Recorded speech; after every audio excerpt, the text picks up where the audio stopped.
Muito boa tarde a todas e a todos. Sejam bem-vindos ao Airport National Meeting 2022, principal hub empresarial da indústria brasileira de aeroportos. Eu sou Patrícia Mota e farei a apresentação da nossa programação, que começa hoje e vai até sexta-feira. Convido agora a todos para assistirem o vídeo institucional do evento.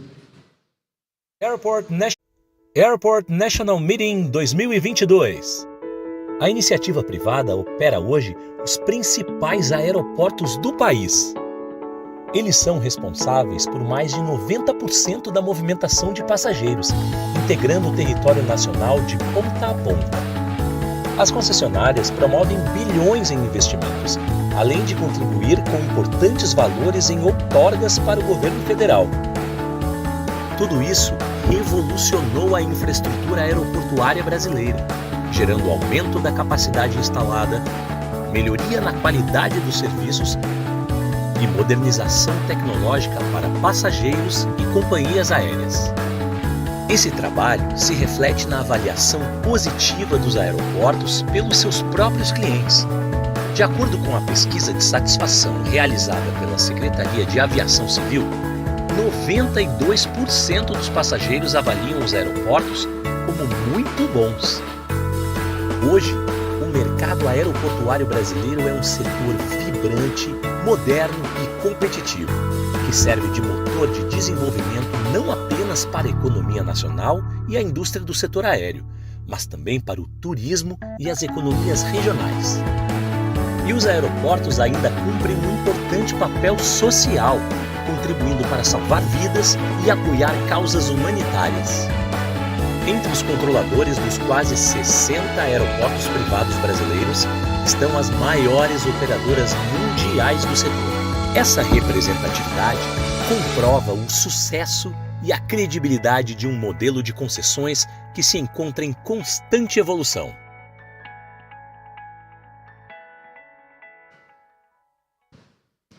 De hoje em diante, juntos, iniciamos um amplo ciclo de debates com foco nas oportunidades de negócios que os aeroportos concedidos à iniciativa privada oferecem no Brasil. Ao longo desses 3 dias, contaremos com a participação de autoridades governamentais, lideranças setoriais e formadores de opinião que irão oferecer uma visão atualizada dos principais temas da agenda institucional do setor aeroportuário. A programação completa do evento está disponível no site www.anm2022.com, onde vocês podem conhecer a temática e a dinâmica de todas as atividades. Este ano, o ANM tem como eixo central o tema Aeroportos Brasileiros, um modelo em constante evolução. Lembro aos participantes que a agenda do ANM inclui 11 sessões, distribuídas durante os 3 dias de evento. Vale a pena conferir. Temos uma extensa programação pela frente, mas antes de anunciar a primeira sessão e em nome da ANEA, agradecemos a presença do Secretário Nacional de Aviação Civil, Rony Glansman. Registramos ainda um agradecimento muito valioso aos nossos patrocinadores, que investem e acreditam no potencial deste evento, especialmente ao SEBRAE, parceiro fundamental para a realização do ANM 2022, e que atua conectando competitividade, inovação e sustentabilidade para criar oportunidades a grandes e a pequenas empresas. Agradeço também às empresas Exaero, Medmais, Amadeus, Bosch, Distrito Relações Governamentais, Dutra Advogados, Security Sata, Cita e XNG, que contribuíram muito para tornar este evento possível.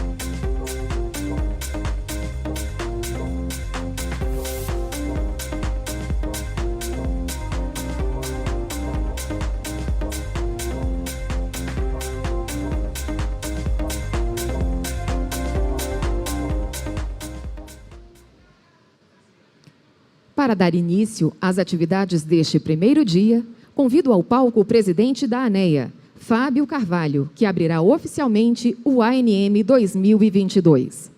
Senhores, sejam muito bem-vindos ao Airport National Meeting. É uma alegria recebê-los aqui. Fábio, é com você.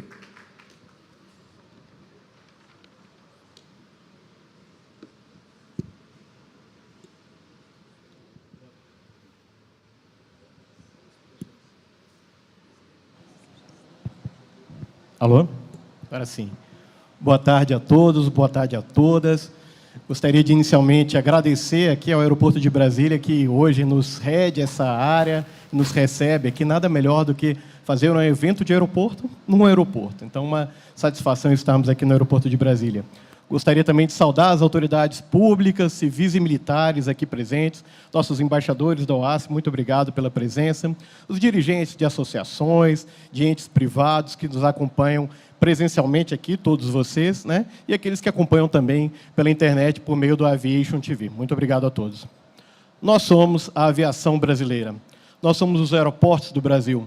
Nós somos aeroportos que entregam diariamente os melhores resultados em transporte de pessoas e cargas nesse enorme continente que é o nosso país. Nós somos um setor que dá certo, que investe, que resiste, que funciona e que entrega o que é de melhor para aqueles que diariamente passam pelos nossos aeroportos. Nos últimos anos, de maneira muito especial, desde que nós tivemos a assunção da expertise privada no setor aeroportuário, nós tivemos ainda um ganho enorme de administração com essa missão de sempre reinventar, funcionar melhor e sempre. Eu digo que não por acaso a mitológica Fênix voava. Do esperado caos de grandes eventos que tivemos aqui no Brasil, como Copa do Mundo, Olimpíadas, Jornada Mundial da Juventude, nós mostramos organização, nós mostramos eficiência. Nas crises econômicas, nós batalhamos e lutamos por resistir, estamos resistindo. De aeroportos completamente vazios na pandemia, né, nós redescobrimos, prestamos serviço, mantivemos a conectividade, trouxemos o transporte, trouxemos também as vacinas e a esperança novamente às pessoas do nosso país. Das cinzas, nós sempre nos reinventamos, quantas vezes for necessário. E sempre com um sorriso no rosto de quem trabalha e é apaixonado por essa indústria como cada um de nós. A realização desse segundo Airport National Meeting foi também especialmente desafiadora. Fazer um evento geralmente é difícil, fazer um segundo evento geralmente ainda é mais difícil pela necessidade de continuidade. Então, faço questão de registrar aqui o meu agradecimento profundo à equipe da ANEA, né, ao Douglas, o nosso diretor executivo, que foi o responsável aqui por toda a organização com a nossa equipe. Muito obrigado.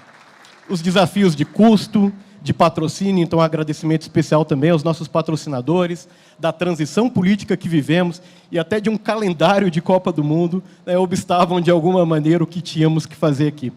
Mas a aviação civil brasileira precisava e merecia, aqui nos nossos aeroportos, mais uma vez um evento que pudesse, então, transcender essas conjunturas e decolar. Temos muitos motivos para comemorar aqui na aviação do Brasil.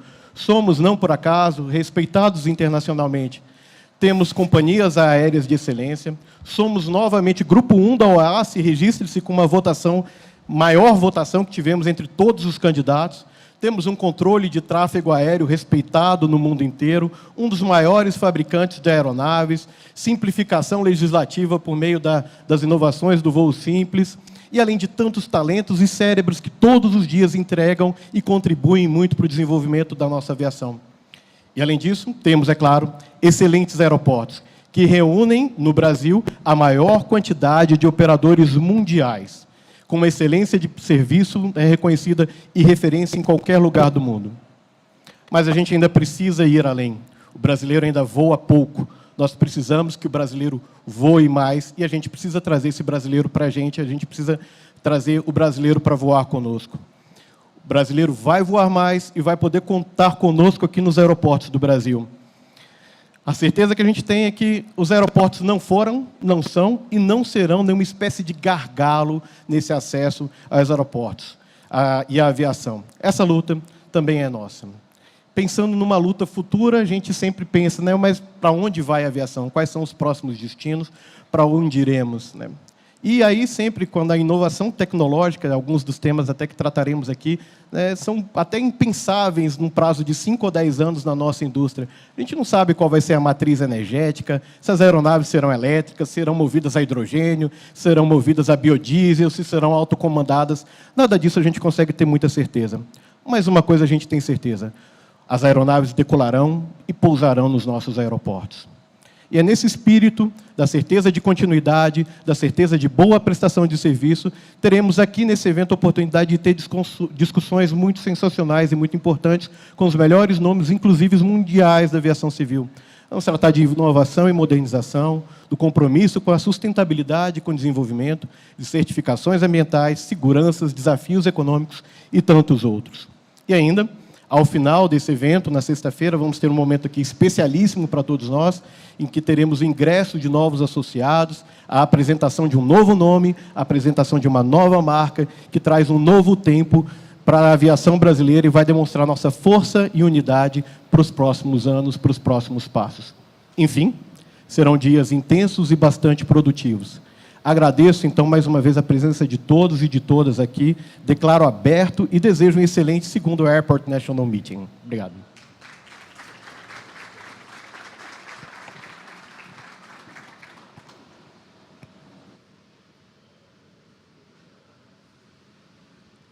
O nosso muito obrigada ao presidente da ANEA, Fábio Carvalho, pela excelente abertura e exposição. Seguindo com o nosso roteiro, tenho a satisfação de chamar a mensagem especial para o ANM 2022, gravada pelo presidente mundial do Conselho da ICAO, International Civil Aviation Organization, Salvatore Chacitano.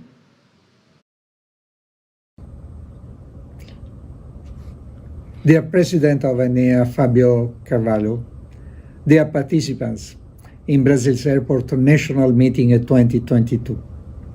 It's my great pleasure to address you today, and I wish also to express my sincere thanks to the representative of Brazil on the ICAO Council, Ambassador Norberto Moretti, for the opportunity to do so.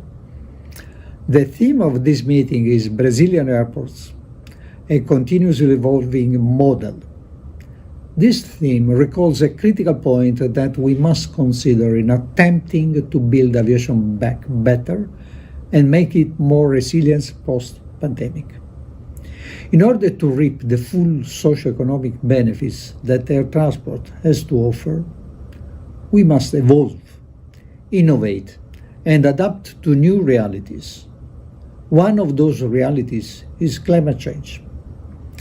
Member states, at the recent 41st ICAO Assembly, adopted a collective long-term global aspiration goal of net zero carbon emissions by 2050 for international operations. This goal will be pursued mainly through the combination of 3 lines of action: progressive introduction of innovative aircraft technologies, streamlining flight operations reducing fuel burn, and, primarily, the increased deployment of sustainable aviation fuels, the SAFs. The latter component will be fundamental in the short-medium term. Our efforts will have to be focused now on promoting investments in order to make SAFs affordable and accessible. This goal was negotiated among states with conviction and intent towards this net zero objective. That said, I wish to commend Brazil for its ongoing commitment and support for decarbonized air transport. Adoption of this long-term goal will contribute importantly to green innovation and the future of sustainability of global air transport system, of which Brazil is an important player. As a member state of ICAO since 1946, it has proven itself to be a valuable contributor to aviation development in the South American region. Looking ahead, innovation will be critical to how air transport will succeed at reconnecting the world, accelerating at the same time the digitalization of the passenger experience. In fact, ICAO is working to meet the expectations of future travelers for a healthy and secure airport and aircraft environment, and far more convenient security and customs processes. In closing now, I would only wish to highlight how much ICAO and the entire aviation community worldwide values Brazil's continued contributions to a transport evolution and innovation, and wish you all a successful meeting. Thank you very much for your attention.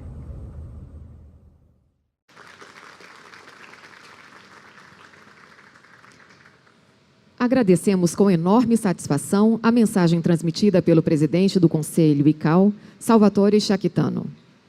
E para concluir a abertura do ANM 2022, eu tenho a honra de convidar o diretor de Cooperação Técnica do Conselho da ICAO, senhor Jorge Vargas, para uma apresentação sobre a visão do secretariado da ICAO sobre o momento atual e sobre a Covid-19.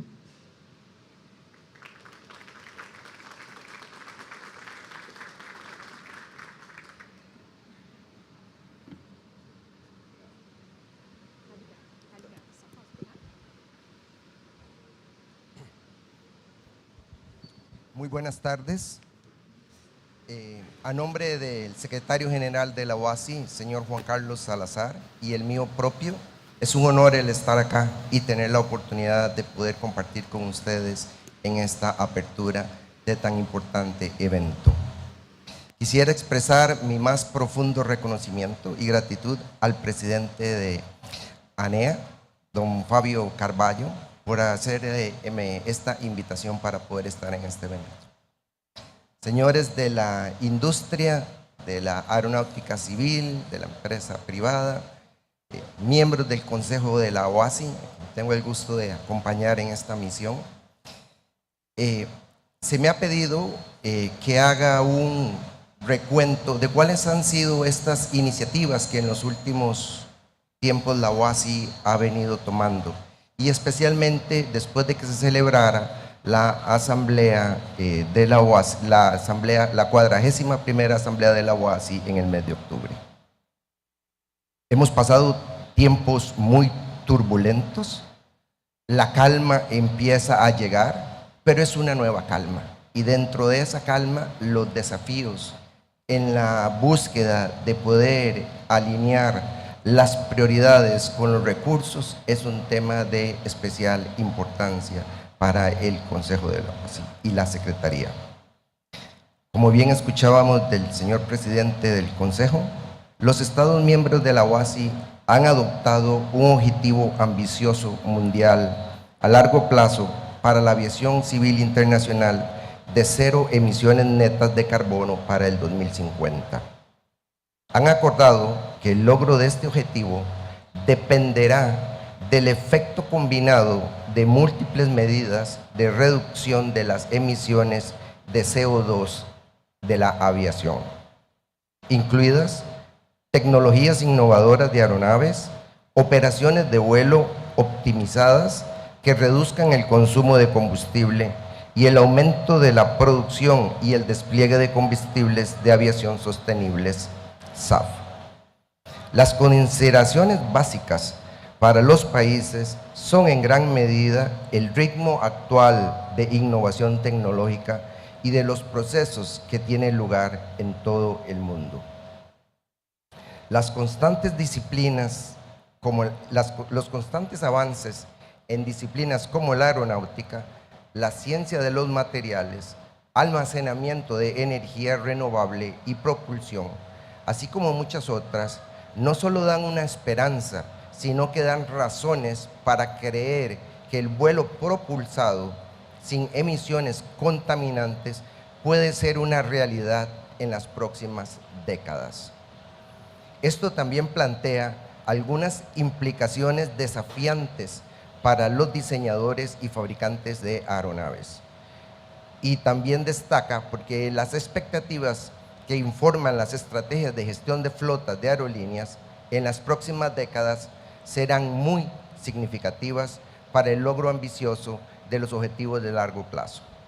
Una de las implicaciones más importantes que los estados adopten en esta búsqueda del objetivo a largo plazo es el ayudar a asegurar un marco regulatorio y normativo armonizado a nivel mundial, que sea a la vez favorable y confiable. A medida que planificamos y trabajamos juntos para lograr el objetivo a largo plazo, la compensación bajo el Plan de Compensación y Reducción de Carbono para la Aviación Internacional de la OASI, conocida como CORSIA, y el creciente despliegue de combustibles de aviación sostenibles serán fundamentales para nuestros objetivos a corto y mediano plazo.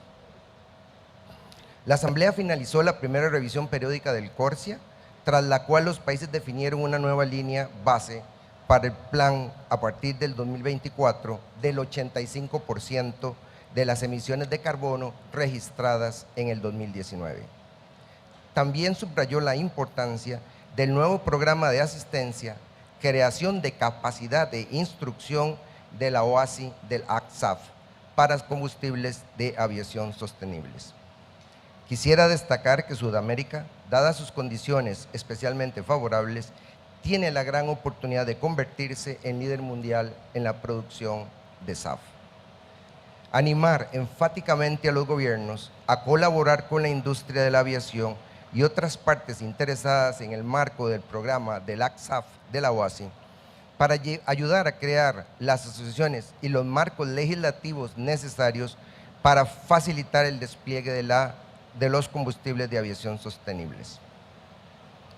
Otro aspecto de suma importancia fue la resiliencia del sistema de transporte aéreo tras la pandemia del COVID-19, uno de los temas más resaltantes que fueron tratados durante la Asamblea de la OASI. Los resultados de la conferencia de alto nivel sobre COVID-19, llevada a cabo en la OASI en el 2021, fueron un factor importante en las decisiones que tomaron los estados en las decisiones durante la Asamblea. Ejemplo de ello, la necesidad de un proceso digital sin contacto para que el pasajero esté estrechamente incorporado con las nuevas disposiciones de la OASI, relacionado a las disposiciones de salud pública. En este contexto, los países acordaron promover la adopción mundial de certificados sanitarios interoperables internacionalmente con características de verificación del sello digital visible de la OASI. Y también expresaron su apoyo en el listado sanitario maestro de la OASI, que facilita la autenticación eficiente y segura de los certificados de vacunación. Durante la Asamblea, los estados dispusieron que la OASI debe formular una nueva estrategia para que el mundo esté mejor preparado para futuras emergencias de salud pública. Nos han encargado que lo hagamos a través de nuestro arreglo de colaboración para la prevención de gestión de sucesos de salud pública, conocido como el CASCA, y que se establezca un marco integral de gestión de crisis. Durante la Asamblea, los países también apoyaron oficialmente las recomendaciones del simposio de la OASI sobre asistencia a las víctimas de accidentes aéreos y sus familias, que se llevó a cabo el año pasado. En las áreas de la seguridad de la aviación y la navegación aérea, los estados de la Asamblea aprobaron las últimas ediciones del Plan Global para la Seguridad Operacional de la Aviación, conocido como el GASP, y del Plan Global de la Navegación Aérea, GAMP, de la OASI. Este respaldo ayudará a la OASI a seguir reuniendo a la comunidad de la aviación en torno a metas y vías comunes para lograr un sistema de transporte aéreo mundial ágil, seguro, sostenible, de alto rendimiento e interoperable, y nos alentó especialmente a que la ciberresiliencia de los sistemas críticos para la seguridad se haya subrayado como una prioridad clave para la edición del GAMP. La conferencia de alto nivel de la OASI sobre COVID-19 también formuló una serie de recomendaciones de seguridad operacional que los estados adoptaron formalmente durante la Asamblea 41, y en este contexto también acordaron que las organizaciones regionales de la seguridad de la operación de la aviación y los organismos de investigación de accidentes deberían recibir un mejor apoyo mediante una financiación y marcos jurídicos más sostenibles. Con respecto al desarrollo económico del transporte aéreo, los estados miembros de la OASI reconocieron formalmente que la aviación es un potente motor de recuperación social y económico. Y también subrayaron la necesidad de aumentar la liberación de los servicios aéreos y la importancia de las operaciones de carga aérea para mantener al mundo abastecido y conectado en tiempos de crisis. Los estados acordaron facilitar el acceso a la financiación para la modernización de la infraestructura de aviación y de los servicios de navegación aérea en todo el mundo, al tiempo que instaron al grupo experto en reglamentación del transporte aéreo de la OASI, conocido como el ATRIP, a seguir avanzando en la creación de un nuevo convenio sobre inversión extranjera en las aerolíneas. Adicional a las decisiones relativas a los objetivos estratégicos de la OASI, los países reunidos en la Asamblea dieron un firme respaldo a nuestra nueva política sobre el apoyo a la implementación, dándole a la OASI o a la Secretaría un mayor mandato en relación a brindar más soporte a los estados en el cumplimiento y la implementación de la normativa. Reconocieron el valor agregado de las actividades de cooperación técnica y asistencia de la OASI y su cartera de productos y servicios que contribuyen a la recuperación, la resiliencia y el desarrollo sostenible de la aviación internacional. Esto incluye la valiosa ayuda que reciben los Estados miembros a través de las actividades y programas de instrucción mundial de la aviación en la OASI. Y en este sentido, los Estados nos han pedido convocar a una conferencia para este trienio y evaluar integralmente los perfiles de competencia que se requieran hoy a futuro en la aviación y las nuevas necesidades de formación. Al acercarse esta reunión nacional de aeropuertos, es importante mantener la emoción de lo que se espera para la aviación firmemente en perspectiva.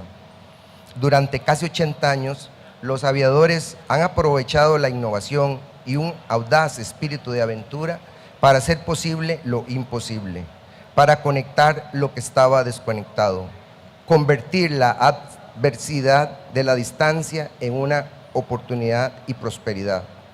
Por eso, cuando la humanidad enfrenta desafíos a escala global, como sin duda ha sido el caso de la última que hemos enfrentado, se espera que la aviación esté a la vanguardia de nuestra respuesta mundial colectiva. Después de todo, el transporte aéreo es lo más mundial que hay. Nuestra red es extensa, confiable y extremadamente influyente. Las aeronaves y aeropuertos modernos no son solo factores de un viaje, sino símbolos de logros internacionales, tecnológicos, económicos y colectivos. Por lo tanto, no es de extrañar que el mundo espere de nuestra comunidad o que espere que evolucionemos y nos adaptemos en una forma más rápida y mejor que otras industrias. No debería sorprendernos que se espere que aprovechemos de una larga y sólida historia de consenso y cooperación para afrontar nuestros mayores desafíos entre todos. La nueva normalidad a la que nos enfrentamos hoy en día necesitará algo más que una red de aviación transformada y libre de emisiones. Y con esto quiero decir que también necesitará de una organización de aviación civil internacional más eficaz. La OASI se ha comprometido a transformar la Secretaría de la OASI para convertirla en un proveedor de soluciones multilaterales más ágil y receptivo. Y trabajaremos estrechamente con los estados y la industria a medida que este proceso continúe asegurando que estamos plenamente preparados para el propósito de la emocionante figura de la aviación que ahora tenemos por delante. Para terminar, les deseo una reunión muy productiva y anticipo con ansias trabajar estrechamente con ANEA para poder ayudarlos a alcanzar los objetivos de este encuentro. Muchísimas gracias y voy a pedir que nos pasen un video que teníamos preparado de la OASI para que lo podamos compartir. Muchas gracias a todos. Obrigado.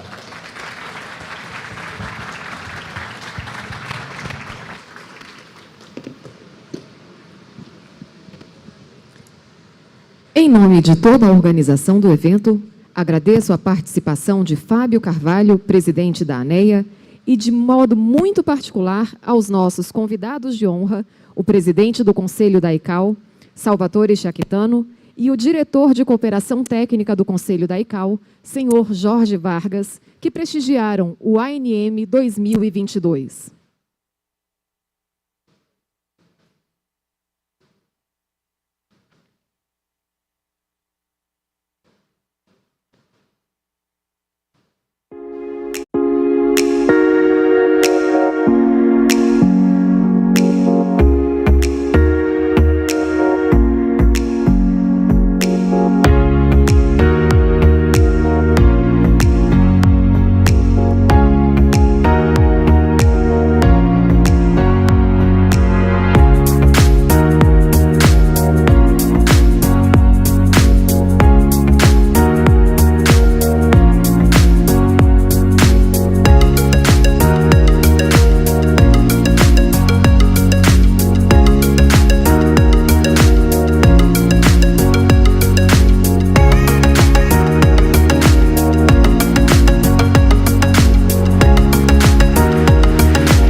A importância da redução das emissões de CO2 e a relevância do desenvolvimento do uso de SAFs, Sustainable Aviation Fuels, intensificam uma modernização aeroportuária, acelerando a produtividade da indústria.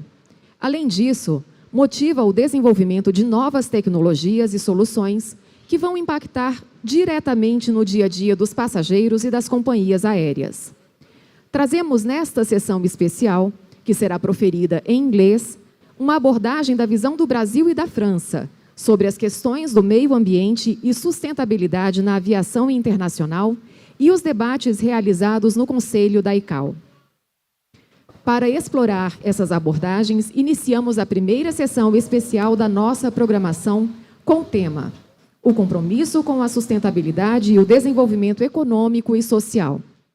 Ela será moderada pelo senhor Paulo Henrique Poças, diretor do Departamento de Planejamento e Gestão da Secretaria de Aviação Civil do Ministério da Infraestrutura. Por gentileza, uma salva de palmas para o senhor Paulo.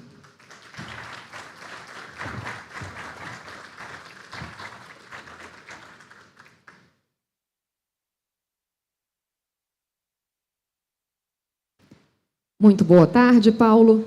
Chamo agora para o palco o embaixador Norberto Moretti, representante do Brasil no Conselho da ICAO.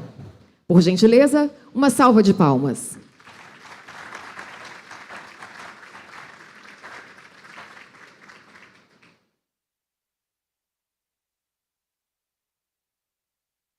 Chamo agora ao palco o embaixador Laurent Pique, representante da França no Conselho da ICAO.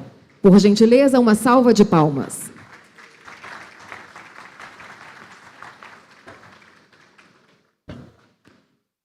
Muito boa tarde, Paulo. É um prazer receber você e os nossos convidados no ANM 2022.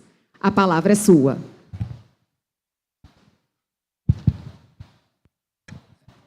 Okay, boa tarde a todos. Good afternoon, everyone.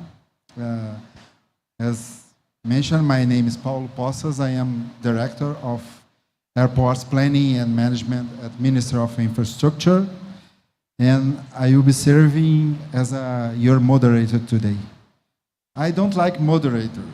It looks like a fight. It's impossible to have a fight because there are two diplomats here. I would like to warm welcome you, Ambassador Laurent Pic, representative for France and ICAO, and Ambassador Norberto Moretti from Brazil. Muito obrigado, embaixador, pela sua presença aqui, por nos representar na ICAO. Well, here the ground rules here. You're gonna listen the presentation of Mr. Laurent Pic first. I'm sorry, Ambassador Norberto Moretti first, and then the second presentation will be the Mr. Laurent Pic. Ambassador, the floor is yours. Boa tarde, muito obrigado a todos. Thank you very much. I apologize for speaking English, but that's best for my colleague and friend to understand what I will say, and for us to be able to then have some conversation on the issues that we'll be dealing with here today. But let me just, in Portuguese, agradecer a ANEA pelo convite. It's been 2 years since I last came to Brazil, well, since I left Brasilia for Montreal, and it's good to be back. Short visit, but good to be back, and to show to my colleagues and friends from Montreal a little bit of our capital, and also to share with you that today what you have here in this session is the best that the ICAO Council can offer you.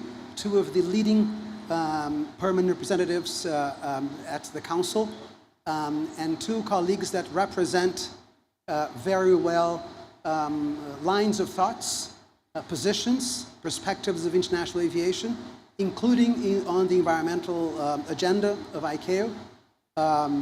We work very closely. We do not always agree, but we always find a way to come to consensus and to agreements. Both colleagues were key in allowing the Council and then the Assembly last September and October to reach very, very important consensus on the environmental agenda. And in public, I do thank them very much for the cooperation, collaboration, the friendship they have kindly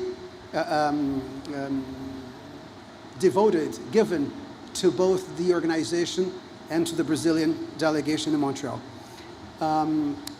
I have agreed with Ambassador Pic that I will, in my presentation, be a bit more, in the beginning, a bit factual, just to share with you the main, some of the facts that help us understand where ICAO is in terms of the environmental agenda. My colleagues know that I speak a lot. I will try to be a bit more disciplined today. And please do control my time. Do not hesitate to stop me. And I had prepared a presentation that I will share with the organizers so that they can share with you, because it might be useful. It's in Portuguese. It might be useful. It might be useful for you as a reference material.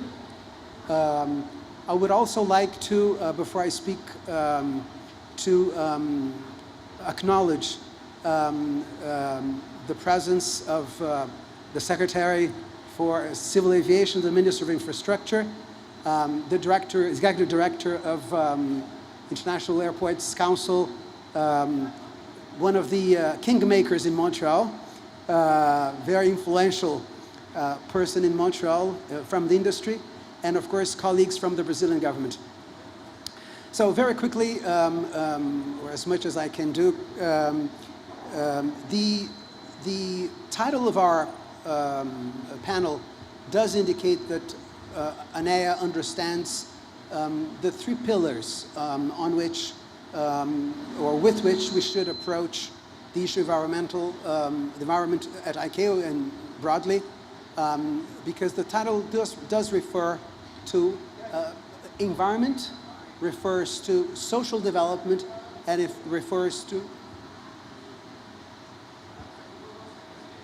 okay, and it refers to, I have to speak closer to the microphone, okay. Refers to the three pillars of the concept of sustainable development.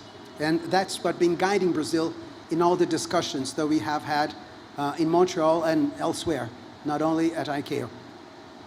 So ICAO has been working very seriously on the environmental agenda for quite some time.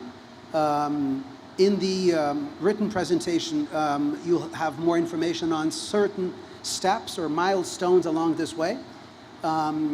Today, I will just refer to one key development that took place in 2010 when ICAO agreed on the so-called carbon neutral growth, which was basically to try to keep emissions of the aviation at a certain level so that if not reducing emissions then, but at least we would be capping them and making an effort to combine, or if you want, reconcile growth and sustainability.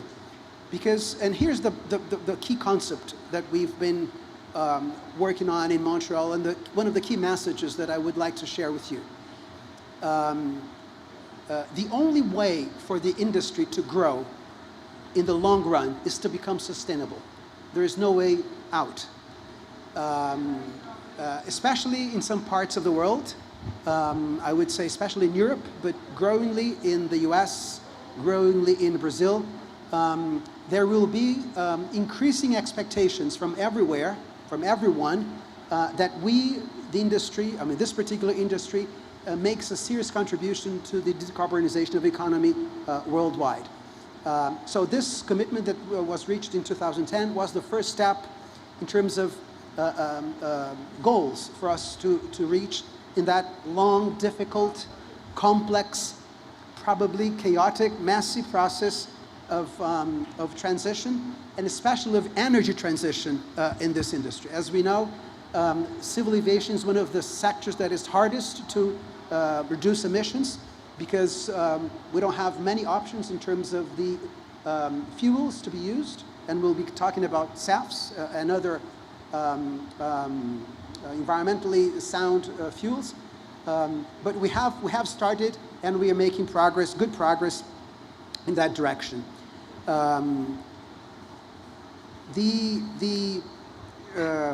Another very... Just to interrupt, se for possível mudar os slides, eu agradeço, porque ele está passando os slides aqui. Oh, I didn't know it was being projected, so I will be helping the one. Yeah. So you move, please, to slide 4, para o slide 4, por favor. Obrigado. Slide. Okay. Mais por favor. Mais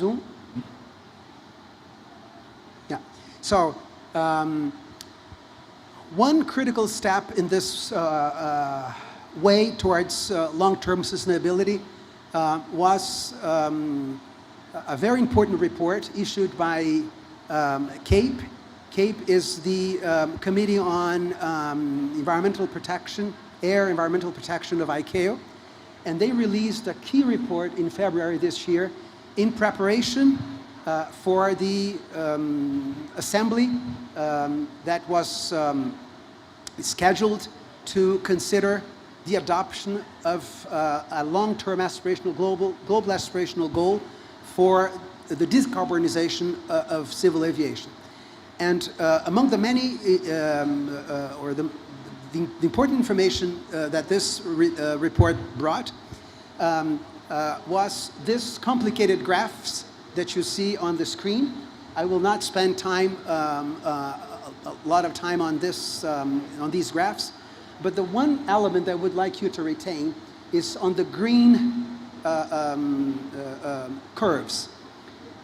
The green curves indicate the relative importance of sustainable fuels in the several scenarios of long-term of carbon neutrality in the sector. So the only for you to retain now is that in the technical advice provided by CAPE to the Council, it was very clear that the immediate, or the name of the game in the short and term, in the short and term and medium term for start decarbonizing civil aviation is fuels, and fuels, SAFs, it can be biomass, it can be hydrogen, electric, all sorts of propulsion. Hydrogen and electric more in the medium to long term, and biomass and other sorts of SAFs in the short, medium term. This is critical for our conversation today. Next slide, próximo slide, por favor. And just one piece of information in this particular slide. This report also brought information on the costs and investments needed to make this transition. And obviously the brunt of the cost and the investment will have to be made by airlines and fuel suppliers, but there will be some costs to operators of airports, relatively low costs when it comes to in the short, medium term, but higher costs if and when hydrogen is put in the equation, because of course adjusting the infrastructure of airports to store and fuel and provide fuel to aircraft will be technically more complicated, challenging, and there will be costs associated to it. So, próximo slide, por favor. The assembly, the ICAO assembly, the 41st ICAO assembly that took place in October, that ended in October last month, was really a milestone when it comes to environment and sustainability, because it made very important decisions on two issues. One was the CORSIA periodic review. 2022 was the first periodic review that had been called for in the previous assemblies. I will speak very little about this. And then the second and most important decision for this afternoon's conversation was the adoption of an LTAG, this long-term goal. It's an aspirational, it's global, that will hopefully lead the sector to be fully decarbonized by 2050 with important, let's say, qualifications to this. I will not speak, since we do not have a lot of time, I will not speak about CORSIA, but just to say that on CORSIA, we were able to achieve a very important objective that Brazil had.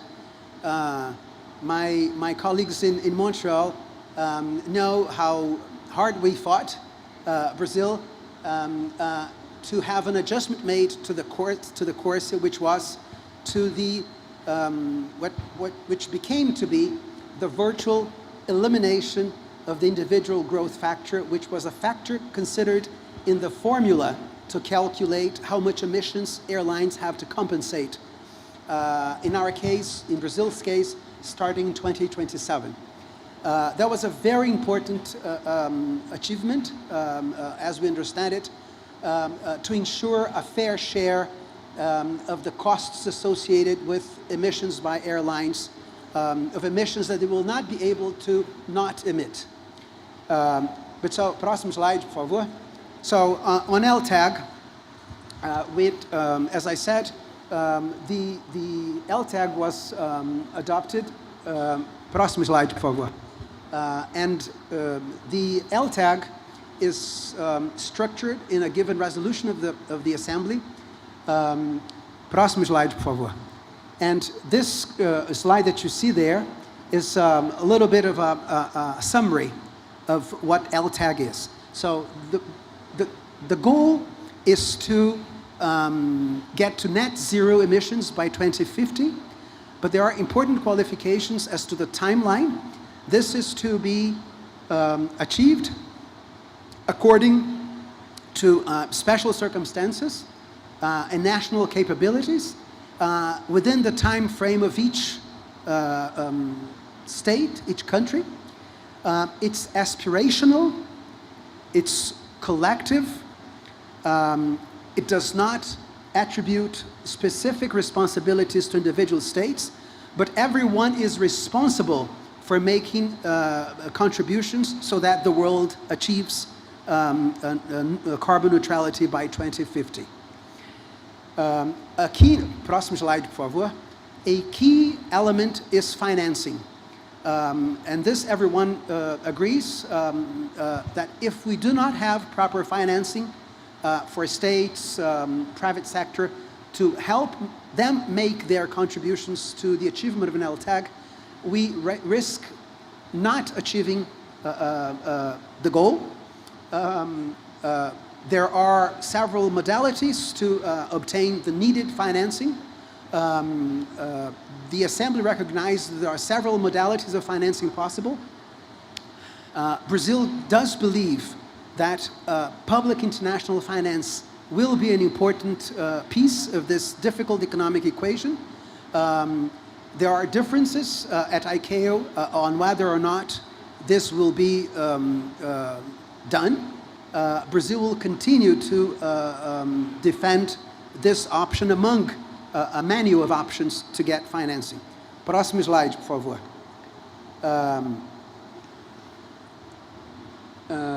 One important aspect of the CAPE work, as I mentioned, an important aspect of the agreement, the resolution that was adopted by the Assembly was the issue of fuels. As I said, everyone agrees that, as I said, the name of the game to start reducing emissions is substituting, replacing kerosene with SAF or LCAF, low carbon alternative aviation fuels, as drop-in fuels, because that's where and how we will be able to use the current fleet to start the transition, most likely through mixing of kerosene and SAF, hopefully in greater quantities as we move along. So this is going to be very important. And the next step in ICAO's work towards SAF is the convening next year of the, now I have to get the third conference on aviation and alternative fuels that will take place possibly at the very end of next year. The Council is yet to determine the date, but probably the fourth quarter of next year, maybe November, in Montreal. I hope it's not in Montreal because in Montreal it's very cold in November. I hope in India, which will not be as cold as Montreal certainly, by November. And there, the mandate that the Assembly has given is for the organization to, among other things, but mainly to adopt a global framework to help the world increase or actually face its many challenges of producing SAF, distributing SAF. That's a very difficult. We are faced with tremendous challenges from wherever you look. But as I said, everybody's convinced that we either face these challenges regarding SAFs, or we will not be able to really move forward in the decarbonization of the industry in the short and medium term. So we have to succeed or succeed. There is no really option for that. Próximo slide, por favor. So, what are the, a little bit of a summary and the challenges ahead of us. Challenges, as I mentioned, the fleet, the existing fleet is not prepared for 100% SAFs. I think Airbus will have their first 100% SAF by 2030, if I'm not wrong. Boeing is also working on that. Embraer is working on that as well, but it will take time. And as we know, planes do stay in operation for a long time, 30, 35 years. So the industry will continue to have not, let's say, 100% SAF ready planes for a long time.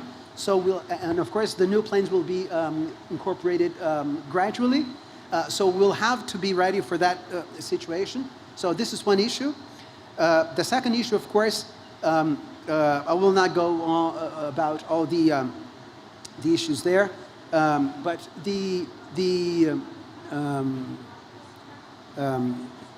just checking here the issue is cost. As we know, SAF is still it depends on whom you talk to or which literature you read. But between 2 and 7, some people say sometimes in some places, SAF can be 7 times more costly or costlier than regular kerosene. In California, it's cheaper. In other places, it's not as cheap.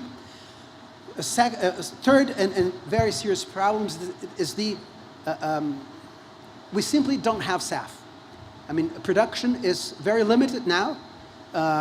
It's still very concentrated, basically in the US and in Europe. Having SAF being produced in all regions of the world, if not in every country, will be a big problem and a big challenge. We'll talk about Brazil in a while. Próximo slide, por favor.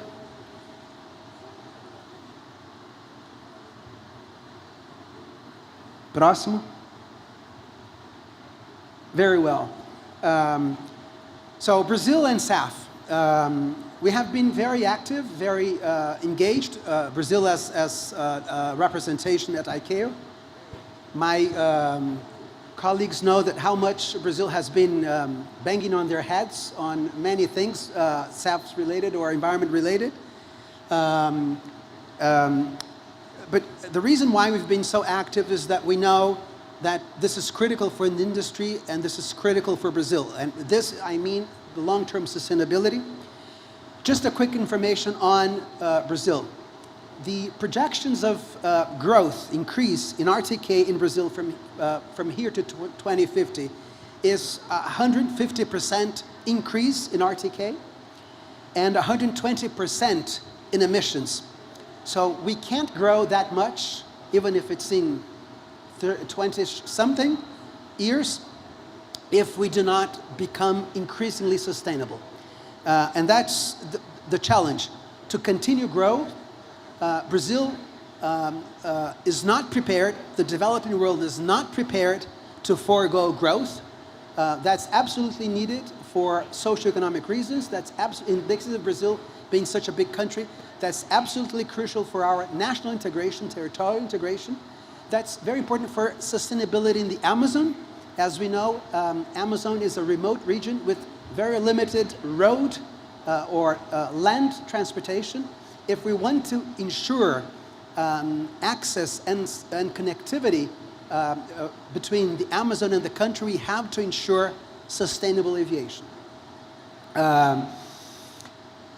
And it's also very important domestically because national aviation is included in our NDC, and we have, of course, global environmental commitments that, again, cover domestic aviation. Próximo slide, por favor. Como é que está o meu tempo?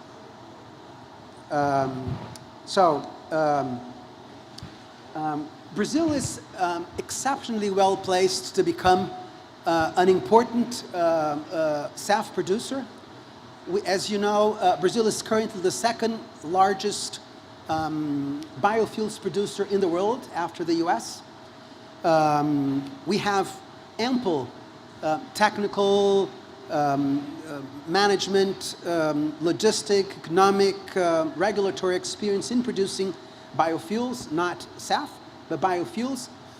But by biofuels, I mean, for example, second generation ethanol, which is an intermediate input for the production of SAFs according to some technological routes. We have ample offer of biomass, including residue. And talking about biomass and residue, there is a very serious study being conducted that indicates that Brazil will be able to, if you take the current biomass of residues only, Brazil has the capacity of producing yearly 9 billion liters of biofuels. I'm sorry, of SAF, which exceeds the current demand, which is around 7 billion liters of kerosene. So Brazil, again, using only residue, we can produce SAFs to serve the current demand and generate some exceed to be exported. And of course, the growth in the market, if we hope that there will be some growth in demand. And we also are well placed to produce green hydrogen. Hydrogen is a technological, let's say, bet, as I said, for the longer term, but one that will come, apparently. And Brazil is well placed to become also a producer of green hydrogen. Próximo slide, por favor. So what are the challenges for Brazil to realize its potential? So one, currently, we do not have a regulatory framework. The government is working on that. We'll be able to discuss that probably in the questions and answers part. We're still working on the assessment of the biomass availability. The estimates that I mentioned to you was conducted by a very serious organization, but still the first assessment. And we still have to figure out the logistics, because in all likelihood, the brunt of the production of SAF will be in the southeast, possibly São Paulo in the south. And for you to have SAF made more available in this continental-sized country, we'll have to be able to distribute the SAF, and to ensure the long-term sustainability of the distribution channels was also a challenge. Próximo slide, por favor. Just for me to finish, próximo slide, por favor. We'll talk about this later. The private sector and SAF. We'll talk a little bit about government action in the Q&A session, but I wanted to finish with a little bit of the private sector. As you know, all the airlines have decarbonization commitments, by even some of them before 2050. Some of them, or all of them, have other initiatives, mechanisms to help them become more sustainable. The fleet renewal, our fleet is already, I think pretty much, it's a new fleet. If you compare to other countries, including developed countries. But all of them have announced fleet renewal programs, so incorporating more jet-efficient fuels. Aircraft will contribute. And we have two projects announced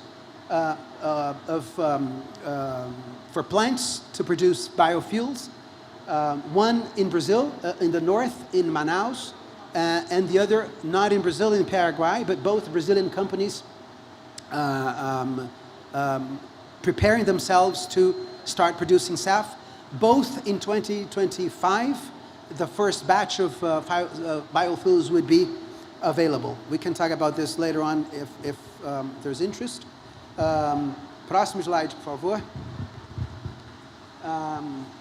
Airports, you're the guys who can teach me about airports and sustainability, but again, just to start our conversation, airports have been very active. We have ACI here with us. So ACI, as you know, has made a commitment for becoming carbon neutral by 2050. Several initiatives such as airport carbon accreditation. There are other national initiatives. In Brazil, we have the ANAC's program called, for our foreign colleagues, Sustainable Airports, Aeroportos Sustentáveis. In the case of Brazil, airports have a big advantage, which is electricity. As you know, more than I do, airports consume a lot of electricity. And the advantage airports in Brazil have is that you have access to a very clean electricity matrix. For our colleagues abroad, our electric matrix is 83% renewable in Brazil. So quite high percentage of renewable energy in the electricity matrix. So that's an advantage. So, but there's still a lot of progress for airports to make, both worldwide and in Brazil. Just two quick references here. If we take, for example, airport carbon accreditation, we have just 9 airports there, 7 in the first level, which is mapping, so airports that are currently measuring their carbon footprint, and 2 at the level 2, which is carbon management. And the system goes up to level 6. As far as I can tell, only European airports are now at level 6. This, as you know, this initiative started as ACI Europe, that has been expanded to other regions of the world, but there is progress to be made there by Brazilian airports. So, next and almost final slide. So what is the challenge, the basic challenge common to airports and airlines? Is really have access to SAF. As I said, current production is entirely insufficient. If I'm not wrong, even in the mandate system in Europe and in France specifically, by 2050, they estimate 62% of intake, 63%. So even at our, let's say, arrival point, being, again, very ambitious, aircraft would have about less than 70% of SAF intake, and that's not because airlines don't want to intake SAF, or airports will not be ready to distribute, but production is still will still be less than demand.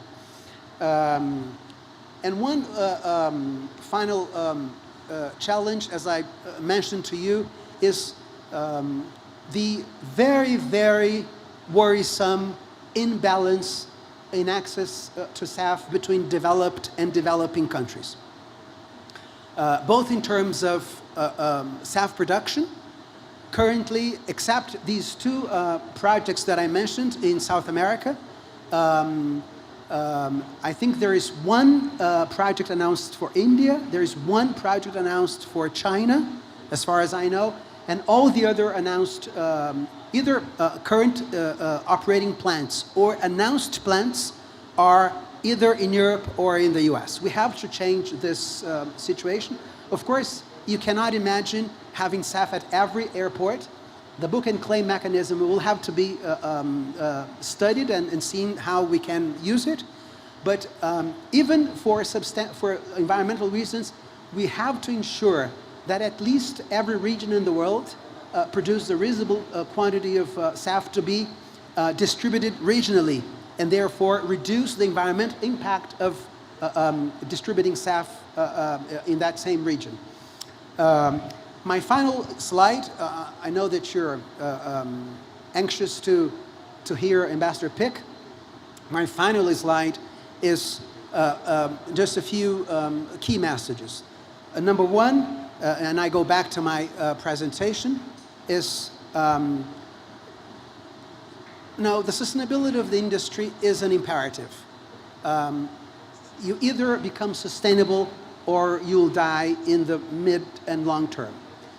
The challenge is how we do it in a fair manner, in an inclusive manner, so that sustainability is not a vehicle for further disparities among developing countries, consolidated markets, unconsolidated markets. And cooperation will be key for that. ICAO, governments, the private sector, we're all very active, but we need to increase our cooperation. It's an immense challenge.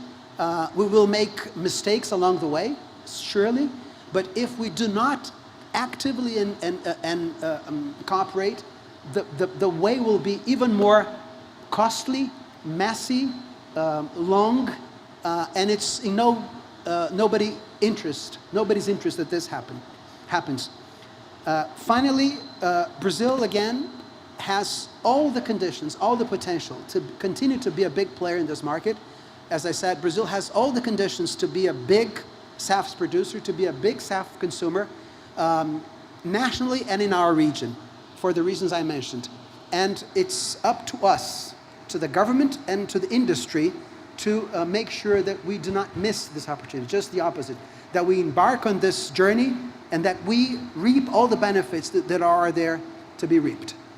Thank you very much for your time and attention, and I do hope that we have time to continue the conversation a little bit. Thank you very much. Muito obrigado.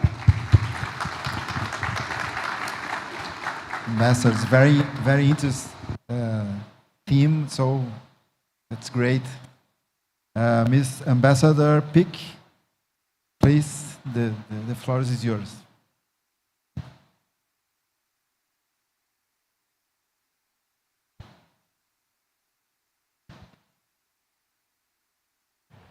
Thank you very much, Mr. Moderator, and bon dia. It's a great privilege to be here, and I would like to thank the President of ENEA, Fabio Carvalho, for making this possible. And it's even a greater privilege to be here with my Brazilian esteemed colleague, Ambassador Moretti, and also my Indian colleague.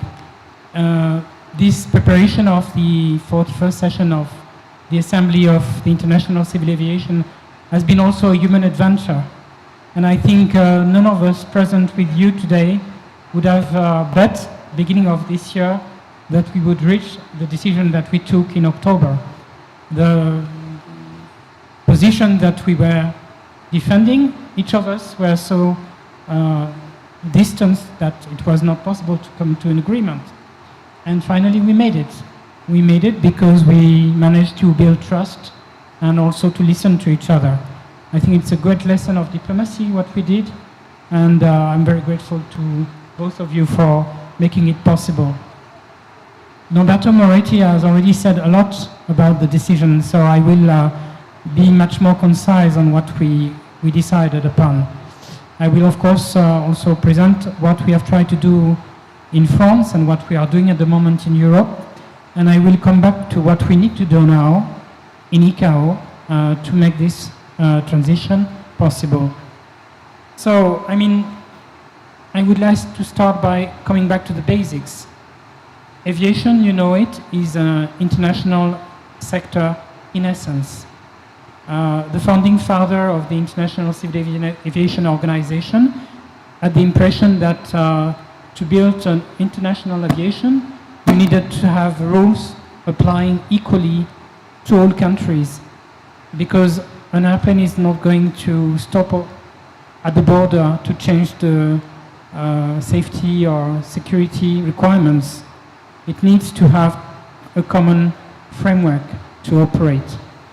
And I think this is very important to remember. because there is no reason to think that environment should be treated differently than safety and security. Operators, airlines, airports need to know that they implement a set of rules that will make it possible for those operations to take place. It's as easy as that. And that, I think, is also including environment. And that's why we are having this work in ICAO since 2010, and that we are going to continue doing this work. Secondly, I would like to mention what Norberto Moretti has already told you. I think the president of Airbus briefed the council in 2021, and he said that for him, the most existential crisis for aviation was climate change. Not because of the impact of climate change, not only because of the impact of climate change on all our countries, but also because of what it has an impact on the sector itself. And what we see in Europe, what we see a little bit less in North America, what is not really happening yet in developing countries like Brazil is India, is a pressure building up on aviation.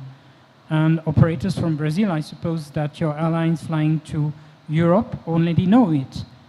Now, no politician in Europe can defend aviation at all when it's attacked because of its contribution to climate change. There is even a lot of politicians now who are talking about the necessity to restrict people from using airplanes to commute, to travel. Of course, this is not going to happen in your countries because your countries have a size which make aviation a requirement for any human and economic activity. But still, I think this pressure will come because you know very well that the world is a global village and that our youth are listening to each other through internet all the time. And what we see is that basically when you have having conversation with your kids, I had one with my nephew, whom I asked recently, do you know what is the contribution of aviation to a climate change? And he answered, of course, 15%. And I said, no, it's much less. And of course, he was, at the same time, he was speaking to me, typing a text message on his cell phone. And I asked him, do you know what is internet contribution to climate change? And he said, but that I'm not going to change. I need my phone. So, I mean, there is a lot of paradoxical approach of the people who are blaming aviation for everything. But this is a reality, and it's irrational. We have to have that in mind. And I think, once again, the operators, the industry in Europe has understood that very well, because the pressure on our continent is huge. And they see also that the political spectrum doesn't want to take risks on that. And so they need to really adapt, they need to decarbonize. And I think this is more and more understood widely, even though, of course, what we see is a lot of people flying again, which means there is a huge appetite for travel, including in Europe, by the way. People are not consistent. At the same time, they blame aviation for pollution, but at the same time, they want to travel, so it's good in a sense. But, I mean, this transition needs to happen. Otherwise, the sector will be compromised in the longer run, that's for sure. And I've realized that you confirmed this in your analysis, Norberto, so it's a good point of departure to agree on that. And so that's why I think the sector itself was calling for a decision of ICAO on a long-term aspirational goal, because there needs to be a signal sent to the world that we have to decarbonize. I recently had a discussion with the president of the council, who is just coming back from COP27 in Sharm el-Sheikh, and he was a little bit despised by the fact that he had difficulty to address the audience because nobody wanted to hear about what aviation is doing. And that's really unfortunate because aviation is doing much more than any other sector. It is the first sector to commit to carbon neutrality in 2050. And that's, I think, not known. So it's for all of us, including you, airports, to communicate, to know what you are doing in terms of sustainability. And so LTAG has been described by Norberto. I will not come back to it, but what I will say is quite simple. First of all, it's a signal to the markets that something is going to happen in aviation. What we are in a situation now is a situation of a chicken and egg, where you have very low demand for sustainable aviation fuels, and therefore low offer, and therefore high prices. So we need to break this vicious circle, and we need to come into a virtuous circle where the demand from operators will rise, and therefore the energy sector will invest in producing and developing sustainable aviation fuels, and therefore those fuels will become available and the price will get down. This is a signal that we have sent to trigger that process. And as Norberto described, this decision on LTAG is a very fine balance between different issues. First of all, of course, the signal and the date. And that's why 2050 was so important. But of course, there is also a lot of content in this decision. There is a work program on sustainable aviation fuels. I will come back to it. But there is also work to be done in the other elements of what we call the basket of measures. And these are technologies. New engines are coming, which will, of course, emit even less than the newer generations of engines. And there will be also new aircrafts, possibly hydrogen aircraft. It will come later on. Airbus is planning to have that ready for 2035. But it will take time, definitely. And that will need also investment in infrastructure, including airports, because to put hydrogen in an aircraft is a bit different than putting fuel. And you will need to have infrastructure which is secured, and that will need also development of norms to guide you in this process. And you will need yourself to invest in it, spend money in it. And that, I think, is very important for you to know as well. And then there is operations. There are a lot of initiatives taken already by airlines, including, having less weight on board through the way that the flight is operating, but also very interesting systems like the one which was tested last year between Toulouse and Montreal by 2 Airbus aircraft following each other, and using the one behind using the vortex created by the first plane, and then emitting less 6% less CO2 than with a normal flight. And if you manage to make this system available widely on, of course, the most important routes, North America, South America, Northeast Asia, when the overfly over Siberia will be possible again, and of course the route to across the Middle East to India. I think if you manage to use this system intensely, it's an additional 6% of emissions reduction. And that means that the reduction will come from adding different types of reductions to come to carbon neutrality. But most of this will come from SAF. Norberto mentioned the CAPE report. I think the assessment is in what was called the more aggressive, ambitious scenario was more than 60%, 65% of SAF, contributing to reduction of emissions towards carbon neutrality in 2050. And this is exactly what all the experts are saying, including IATA, which adopted this target of 2050 during its Congress in Boston last year. I think their assessment is 65% contribution by SAF, but we need to pile up in order to get to this 100% with these different measures.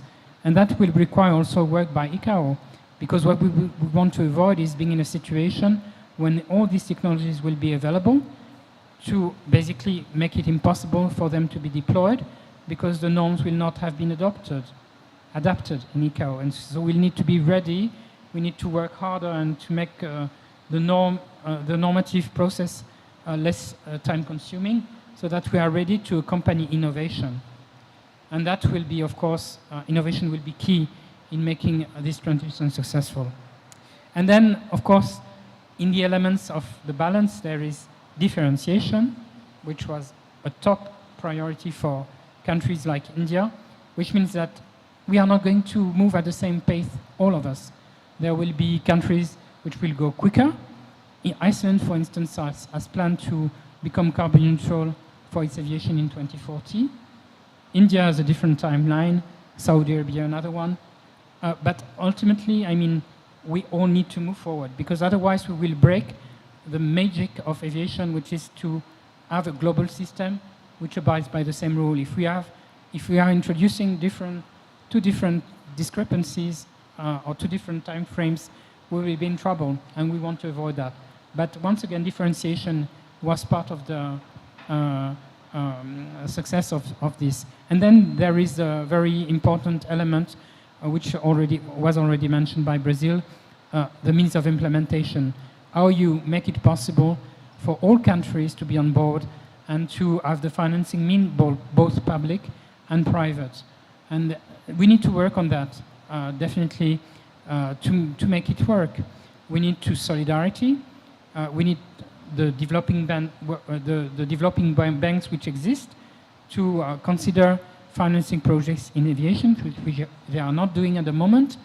We need to simplify a lot this access to financing. And I mean, we had already 2 weeks of COP27. One of the key elements of the discussion was how basically to fulfill the promise which was made to developing countries to bring $100 billion per year for the transition. And I mean, one of the key elements is also to simplify.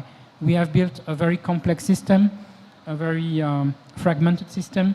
We need to make it more simple, and we need also to make understood to those very important actors like regional development banks, World Bank, that there are things to be done in aviation, because aviation is truly committed to carbon neutrality, and they are going to do it. And I think with that, we can help a lot in bringing means of implementation to the developing countries which require it. And then there will be also the private investment capacity, for which we need to develop a mechanism of matchmaking, how to make available capacities in terms of financing meet very interesting projects developed by the developing countries. That needs to be invented, and that's what we are going to do with the support, of course, of the Secretariat of ICAO. SAF, now, I think, of course, it's key because it's 65%. It's key because it requires a lot of investment from the energy sector, mostly. And that is very important for you to know, because, I mean, any project in that area requires a dialogue between you, airports, you, airlines, you, energy sector, you, operators, you, air navigation service providers, you, regulators, you, governments. If this is not happening, then we will miss, I think, the target. So, on SAF now, what France is doing? Well, we have developed a roadmap for the deployment of sustainable aviation biofuels from 2025. This roadmap was approved in 2018, and I'm not going to explain in detail, but I would like to mention 5 key principles for this roadmap.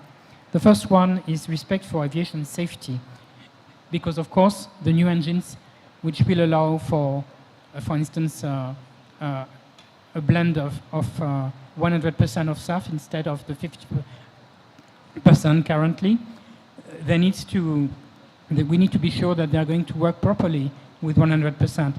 And I think to respond to your question about the time frame, Safran, for instance, which is a provider with GE through CFM of a lot of engines, including in your country, they expect to be able to develop this before 2030. So they are working hard on it. and there is already a demonstrator operating, which is going to operate on an A380 provided by Airbus in the year to come. So it's going to happen quicker than we think. The second principle is the use of sustainable feedstock. So we need to make sure that those feedstocks really contribute to reducing emissions and fighting climate change. In Europe, we have a renewable energy directive, which lists all the feedstock which should be considered green. And of course, this is about the level of reduction of CO2, but it's also about a lot of other criteria, like, for instance, the respect of even environmental integrity. If you basically use a feedstock that produce deforestation or that is, taking from food production, you're not doing great service to your country, or you're not doing great service to the fight against climate change. So those criteria are very important, and we have a good experience in ICAO to develop them through what we did on Corsia.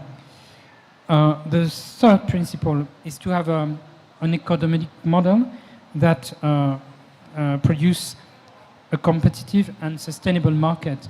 We don't want to, have a sector of SAF which will be in the long run producing too expensive products for the sector, and we need also to have a competitive environment with a level playing field, if possible, at the international level. This is also what ICAO is about, I think. And then the fifth principle is that we need to have a simple and economical supply chain. If you have to bring your stuff from, another continent, it's going to be very costly, and it's not going to be environmentally sustainable.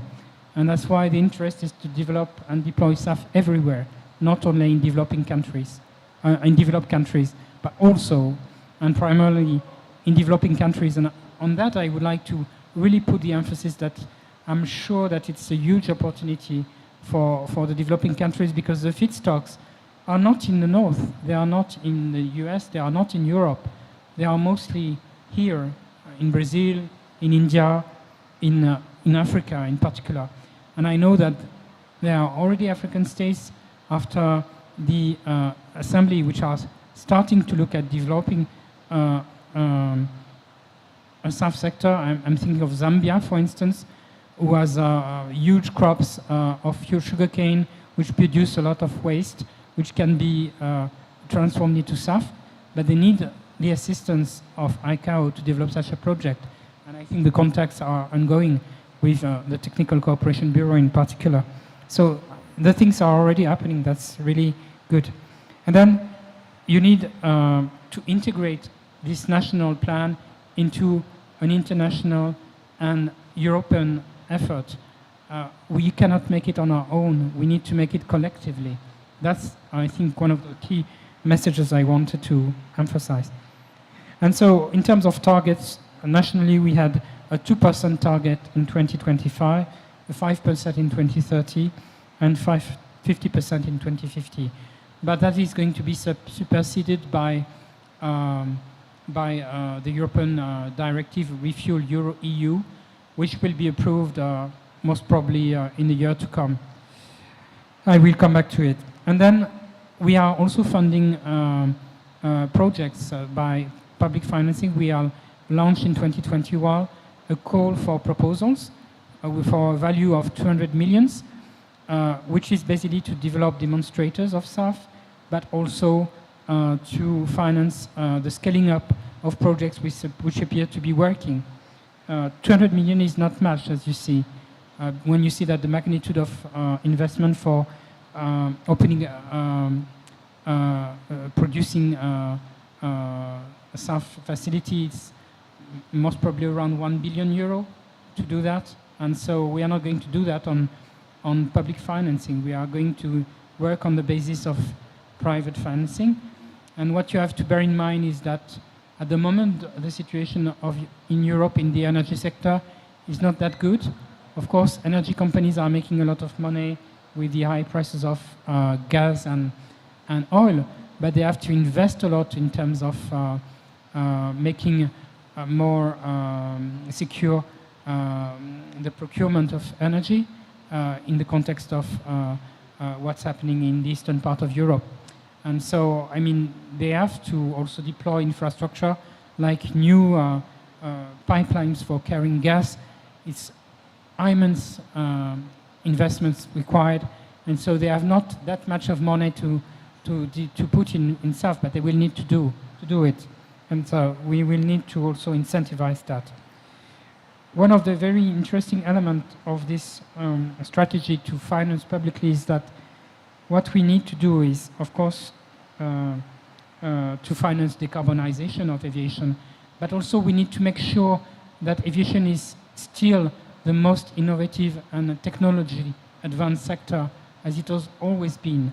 And that's also about that, preserving the technical and technological excellence of aviation. And it should not be forgotten either. And what is key again is partnerships. I have already mentioned that.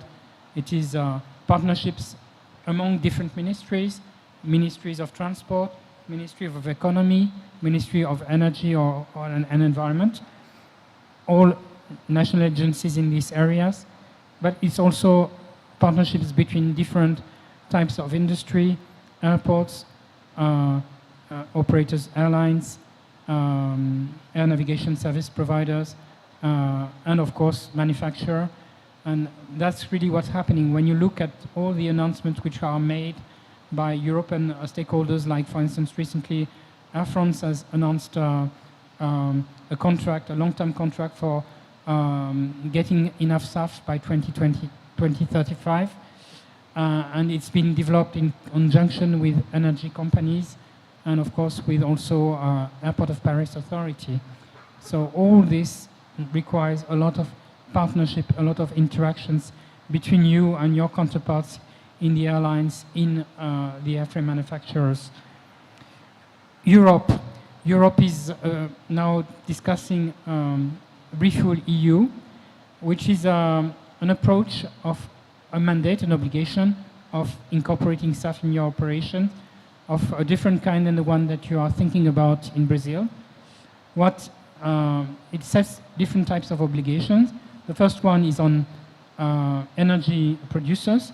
They will have to introduce in the jet fuels a blend of SAF with a magnitude which will grow over time from 6% in 2030 up to 63% in 2050. And this will be minimals. And so that obligation will come not on operators, it will come on energy producers. The operators will have another obligation, which is to uplift aviation fuel in airports in which they operate in Europe at a level of 90%. This is to avoid unfair competition of airlines, who would take fuel from outside of the EU, which will not, of course, meet the requirements in terms of blending of SAF, and it will, of course, make it possible, therefore, to respect decarbonization and to have this transition happening. Not all airports will necessarily be participating in this scheme. It will be up to member states to say which airport are considered as European airports, so there will be the possibility to take into account specificities of airports which are in isolated areas, for instance, or which have no access or little access to production of SAF. And so we are now discussing with the European Parliament, that to adopt a legislation in Europe, you have to have, on the one hand, the Council of Ministers, which are the representatives of the government, come to an agreement with the European Parliament, which is directly elected by the European people. And unless we have an agreement, there will be no legislation. But I think the discussions are going well, and we can envisage to have a conclusion of this next year. And I think there will be also a reflection launched, triggered on what Norberto already mentioned, which is a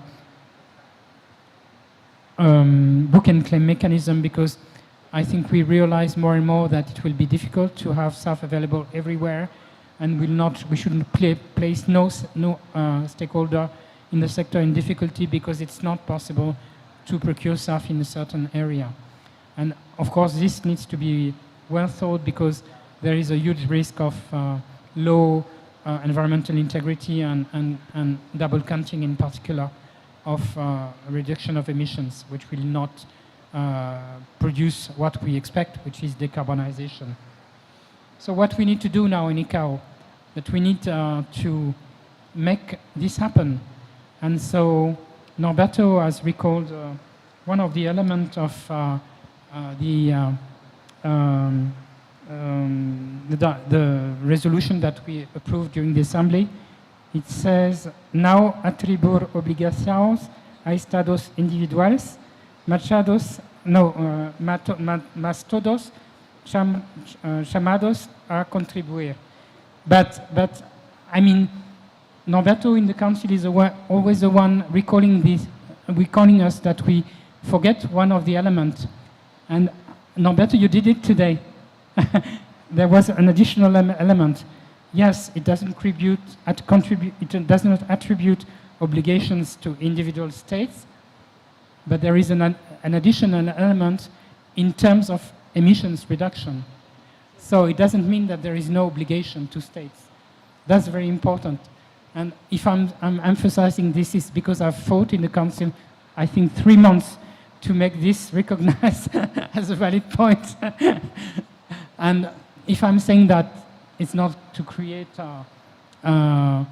anxieties for my colleagues, but I think if we say to the public or to all the environmentalists that we have adopted a goal but it doesn't create obligations, politically you are dead. You need to show that you are going to do things. And the same as the carbon neutrality growth in 2010, which Norberto recalled, was also an aspirational goal, but it has been operationalized through CORSIA, and CORSIA is creating the definitely obligations. So I'm not saying that we are going to reproduce CORSIA for LTAG, but we have to give flesh to all the elements of the basket of measures, and in particular through this conference on alternative fuel and aviation, which will take place in 2023, and which will be very important step forward if we want to have a common framework, a global framework put in place that will make it possible for each state to draw from this framework.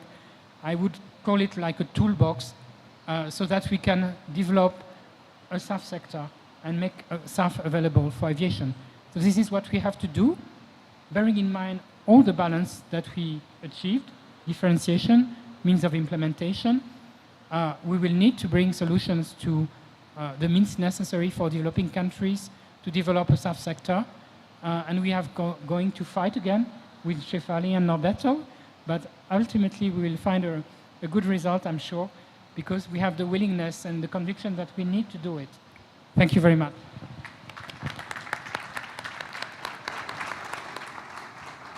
Thank you, Ambassador Pic. Thank you all for presentations. They are very impressive. Thanks for sharing your knowledge.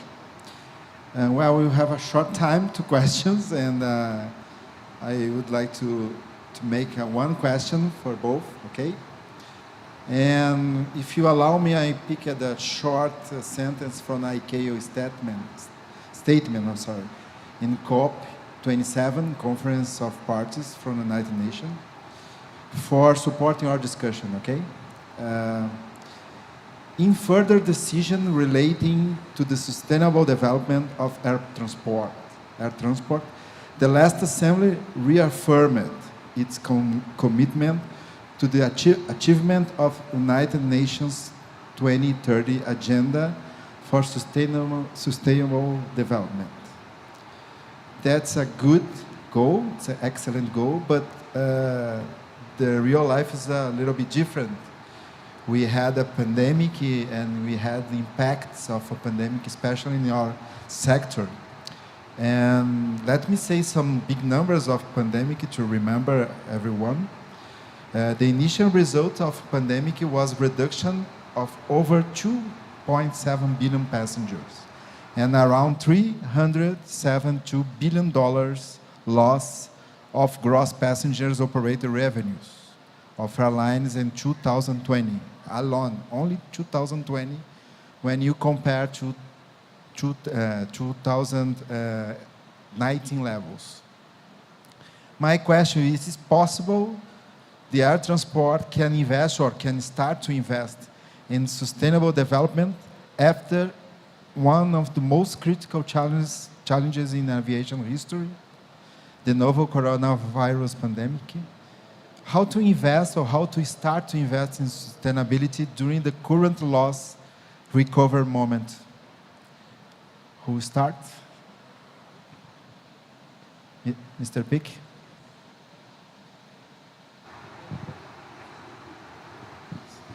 Up the bottom. Sorry. Thank you. You know, in order to come to Brasilia, I had to travel for more than 48 hours because my airplane was broken. So I'm afraid I'm really creating problem with the technology. No problem. I'm sorry. Well, I think we had a high-level conference on COVID-19 in 2021, October 2021. And when you look at the ministerial statement which was published, there are two references to climate change. And this was also a fight, I must admit, which ended up with a good compromise proposed by Brazil and Europe, I think, again, and with the support of India. But I mean, if there are two references to climate change, it's because this crisis is also creating opportunities to rebuild aviation differently. And that's happening also already when you see, for instance, that a lot of airlines during the pandemic got rid of their 4 engines aircraft, which were consuming a lot of fuel and which will become economically non-viable, and also started to invest in their new fleet. When you buy now A220 and on A350, I could refer also to the Boeing 787, you consume less 20% of fuel than if you operate an older generation aircraft. And that's also part of decarbonization. So there is an opportunity. And then, of course, what was called in a kind of jargon that is very fashionable in the press, build back better, which I have always had difficulty to understand as a concept, but you understand it. I mean, do things better through a crisis. It doesn't say that it's easy, because of course the financial constraints on airlines are still very heavy from the crisis. I think that your airline, one of your airlines, LATAM, just went out of Chapter 11.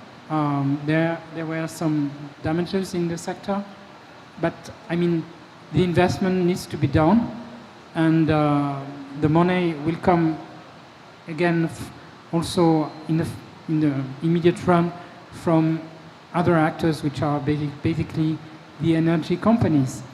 And the energy companies have money. Although they are spending a lot, they have money. They can do it. So I think this is what we need to achieve. And I think also the public is now supporting the airline industry very deeply. All the flights are full. I was amazed this morning to see how many people are rushing to take planes in Guarulhos airport to go around all Brazil. It's the same in Europe. The prices are very high at the moment, the air tickets. So the airlines are making huge profits, especially in intercontinental flights. So they gain some margins of maneuver, and they should use these gains primarily for investing in sustainability. And that's what they are doing, I think. Mr. Moretti, any comments? I would include the war in Ukraine together. I would include war in Ukraine as a difficult to to make Thank- investments right now? Thank you for the question.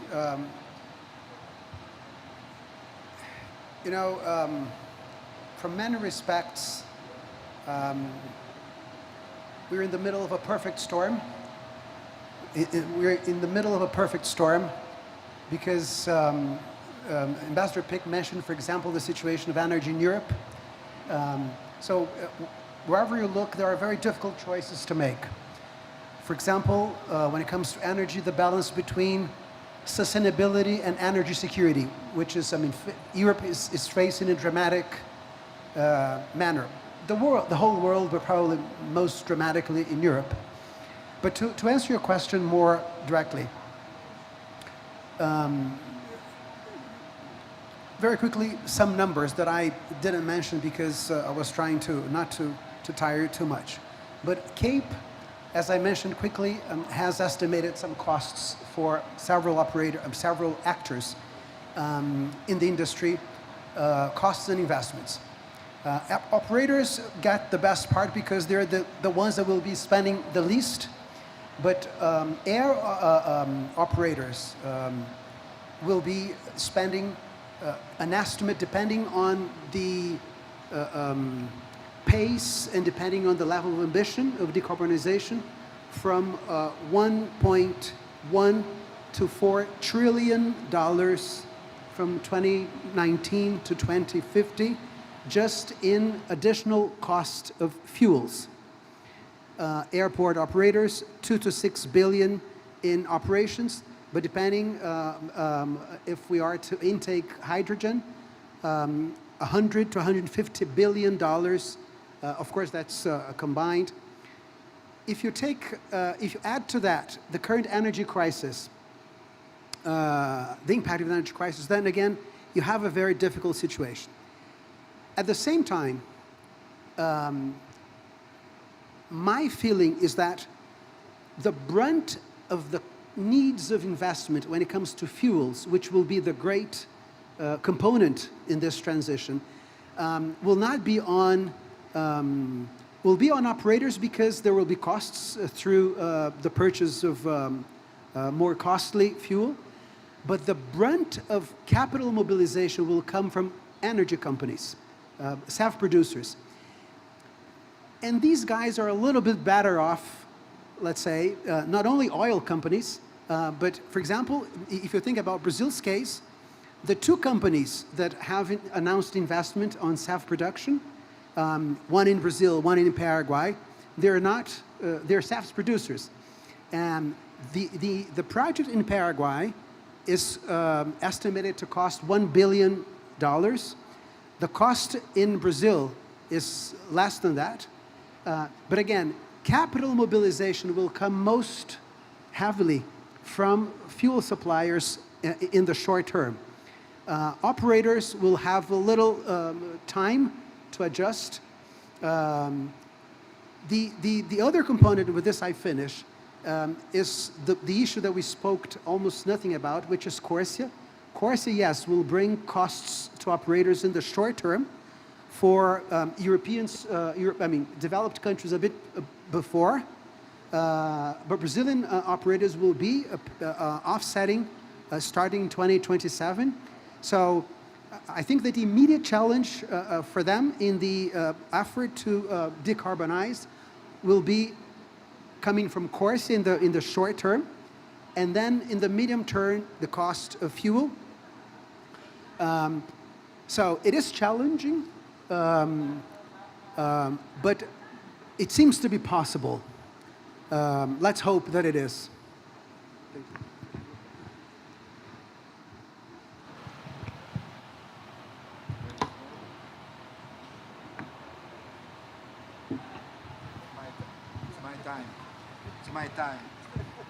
It's my time, Mr. Pick. There's no way to. You need to invest in sustainability in airports and around the world. I think so. Well, we are in a final approach to land. Thank you so much for presentation, Mr. Norberto Moretti. Ambassador Norberto Moretti and Ambassador Laurent Pick for addressing the interesting topic. And thank you for joining us. Thank you for ANEA for this opportunity. Thank you.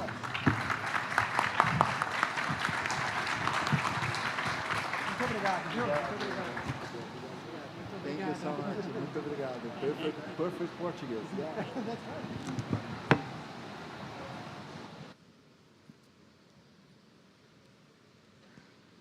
Em nome de toda a organização do evento, agradeço a participação do embaixador Norberto Moretti, representante do Brasil no Conselho da ICAO, do embaixador Laurent Pic, representante da França no Conselho da ICAO, e o nosso moderador, senhor Paulo Henrique Poças, diretor do Departamento de Planejamento e Gestão da Secretaria de Aviação Civil, que prestigiaram o ANM 2022.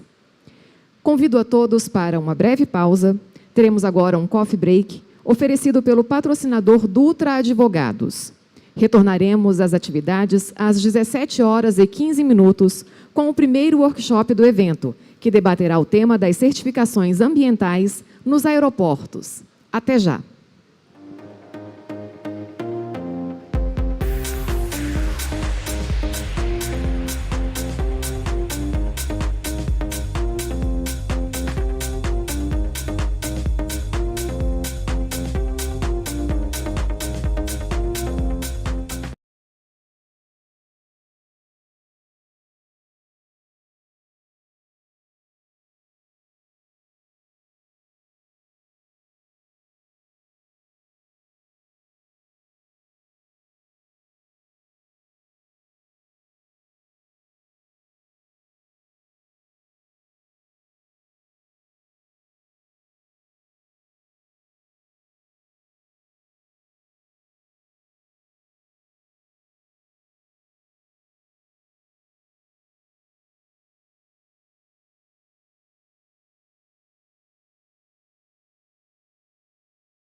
Sejam todos bem-vindos novamente a este último bloco do primeiro dia de programação do ANM 2022.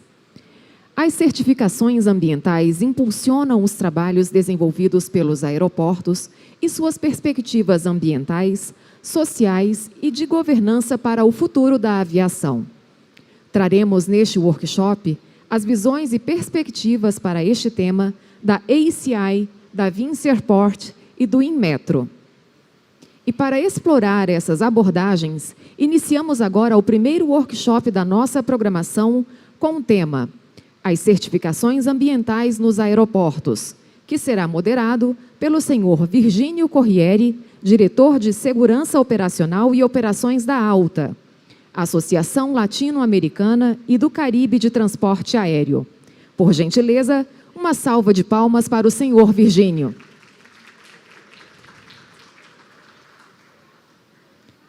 Muito boa tarde, Virgínio. Chamo agora para o palco o senhor Rafael Echevarne, diretor regional América do Sul e Caribe da ACI, Airport Council International. Por gentileza, uma salva de palmas.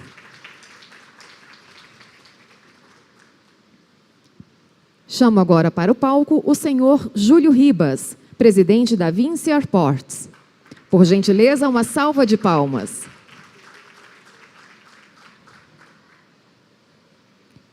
Chamo agora ao palco a senhora Andréia Mello, chefe da Divisão de Desenvolvimento de Programas de Acreditação do Inmetro, Instituto Nacional de Metrologia, Qualidade e Tecnologia. Uma salva de palmas, por favor. Muito boa tarde, Virgínio. É um prazer receber você e os nossos convidados no ANM 2022. A palavra é sua.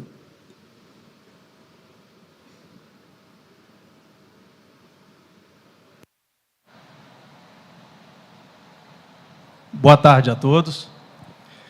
É um grande privilégio para mim estar aqui representando a Associação Latino-Americana e do Caribe de Transporte Aéreo, a ALTA, neste workshop que vai tratar das certificações ambientais nos aeroportos. O nosso objetivo é mostrar uma abordagem de como as certificações ambientais afetaram e vêm afetando os trabalhos desenvolvidos pelos aeroportos e as perspectivas futuras quanto à sustentabilidade ambiental. Agradeço ao nosso CEO da ANEA, Fábio Carvalho, seu diretor executivo Douglas Almeida, e aos nossos painelistas que logo a seguir eu vou nominar. A questão ambiental é uma questão sem retorno. A indústria precisa estar mais unida do que nunca, assim como os estados na busca desse objetivo de preservar e criar condições para um planeta melhor e mais sustentável, que será o planeta dos nossos filhos e dos nossos netos. E não adianta o aeroporto trabalhar sozinho, ou uma empresa aérea trabalhar sozinho, ou um órgão regulador trabalhar sozinho. É o tipo de trabalho que nós todos temos que fazer de mãos dadas, porque um depende do outro. Temos aí já observando na área de investimentos, os investidores buscando aquelas empresas, organizações que possuem o ASG, Ambiental, Social e Governança, do inglês o ESG. Creio que a Andréia vai falar um pouco sobre isso. Temos também algumas questões interessantes. Eu trouxe aqui comigo, é claro que eu não vou ler, são 3 páginas que são um apêndice de um working paper que foi apresentado na Assembleia da ICAO há poucas semanas, tratando de quais seriam os efeitos de todas essas novas regras, essas políticas relacionadas à sustentabilidade para a segurança da operação. Então, tem aqui mais de 30 preocupações, entre aspas, da indústria com relação a essas políticas, regras que vêm sendo estabelecidas. Por exemplo, você taxiar com somente um motor num avião do 121, da comercial. É uma prática que já vem sendo adotada para economizar combustível. Mas será que num dia de tempo ruim, com outras condicionantes afetando o desempenho daquela tripulação, é o caso da gente fazer o táxi com somente um motor? Na hora de dar a partida do segundo motor na taxiway, já próximo da posição, de decolagem, talvez isso não vá tirar a concentração daquela tripulação? A questão dos ruídos. Será que nós procurarmos sempre decolar de uma mesma cabeceira, mesmo que com um componente de vento de cauda, pequeno que seja, isso não pode afetar a segurança das operações?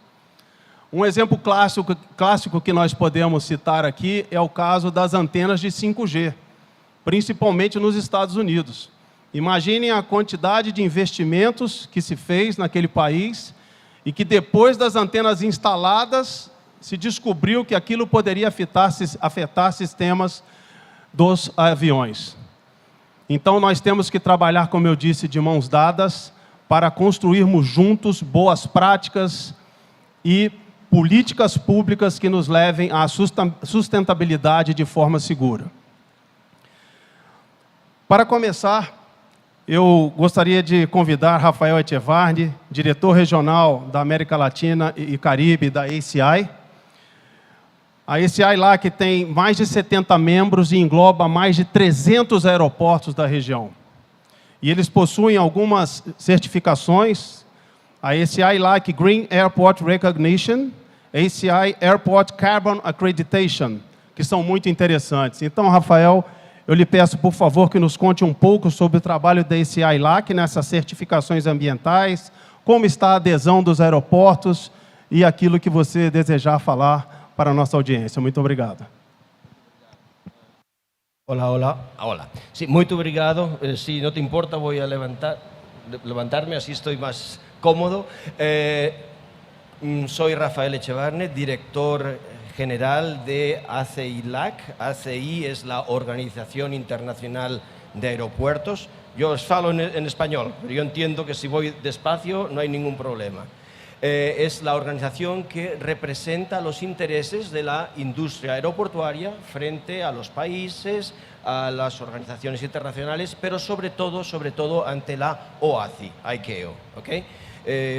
Por eso nosotros siempre animamos a que los socios de ACI participen activamente en todos nuestros comités, porque de los comités, entre ellos el de medio ambiente, surgen las políticas que nosotros presentamos a la OACI y también con ellos pues establecemos un diálogo para la mejoría de la industria. Tengo una presentación, ¿la puedes poner? ¿La presentación? ¿Sí? Aquí, ok. Bueno, voy a hacer una pequeña presentación sobre el programa que ha mencionado, que es el Airport Carbon Accreditation. ¿Okay? Este es un programa muy importante para ACI y también para los aeropuertos de todo el mundo, porque realmente es el único programa de acreditación de emisiones de carbono de los aeropuertos a nivel global. Y voy a explicar un poquito en qué consiste este programa. Efectivamente, los aeropuertos del mundo, como ya dijeron los embajadores hoy, se han comprometido con tener emisiones cero en el año 2050. ¿Okay? Emisiones cero, no net zero, o sea, no netas, sino emisiones absolutamente cero en el año 2050. Para ello, obviamente, y por eso pongo aquí esta frase, es importantísimo contar con el apoyo de los gobiernos de cada país, porque los aeropuertos solos, por ellos mismos, no pueden conseguir estas metas.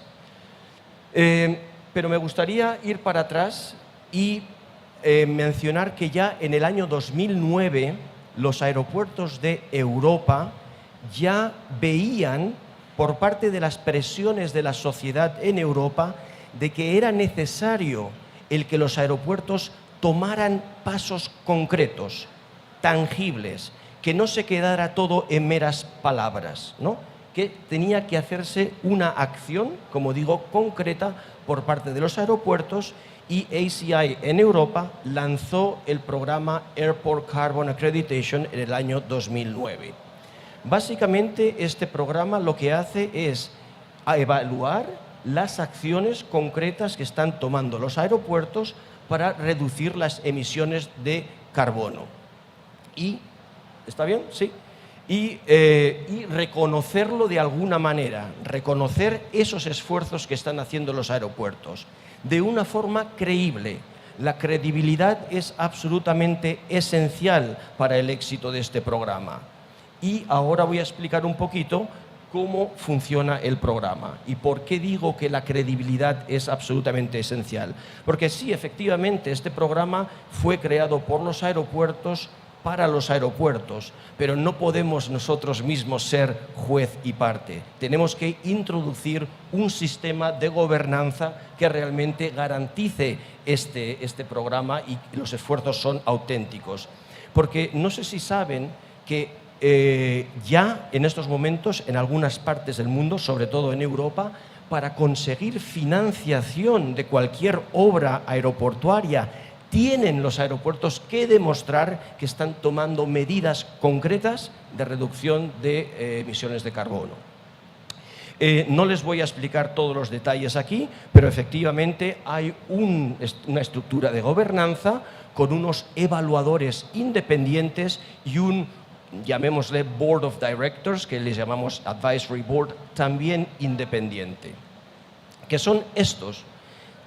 El Consejo Independiente está constituido por la Unión Europea y distintos entes en la Unión Europea, por la FAA de Estados Unidos, por la OACI, por el Intergovernmental, no me acuerdo ahora cómo se dice exactamente, pero vamos, los organizadores del COP27 de las Naciones Unidas, y también por una universidad de Gran Bretaña que en Europa está reconocida por toda la labor que hacen en materia medioambiental, ¿no? Entonces, estas son las personas que están dirigiendo el programa. Por cierto, la presentación obviamente la hacemos disponible a todos ustedes. Bueno, entonces, antes de que les explique exactamente cómo funciona el programa se basa en unos conceptos muy importantes y sobre todo es el concepto de las scopes, en inglés es emission scopes, yo no sé si se dice scopes, entonces Google Translate funciona bien, entonces, los scopes de emisión. ¿Y qué quiere decir esto? Hay 3 scopes. Está el scope 1, que son las fuentes controladas por el propio aeropuerto.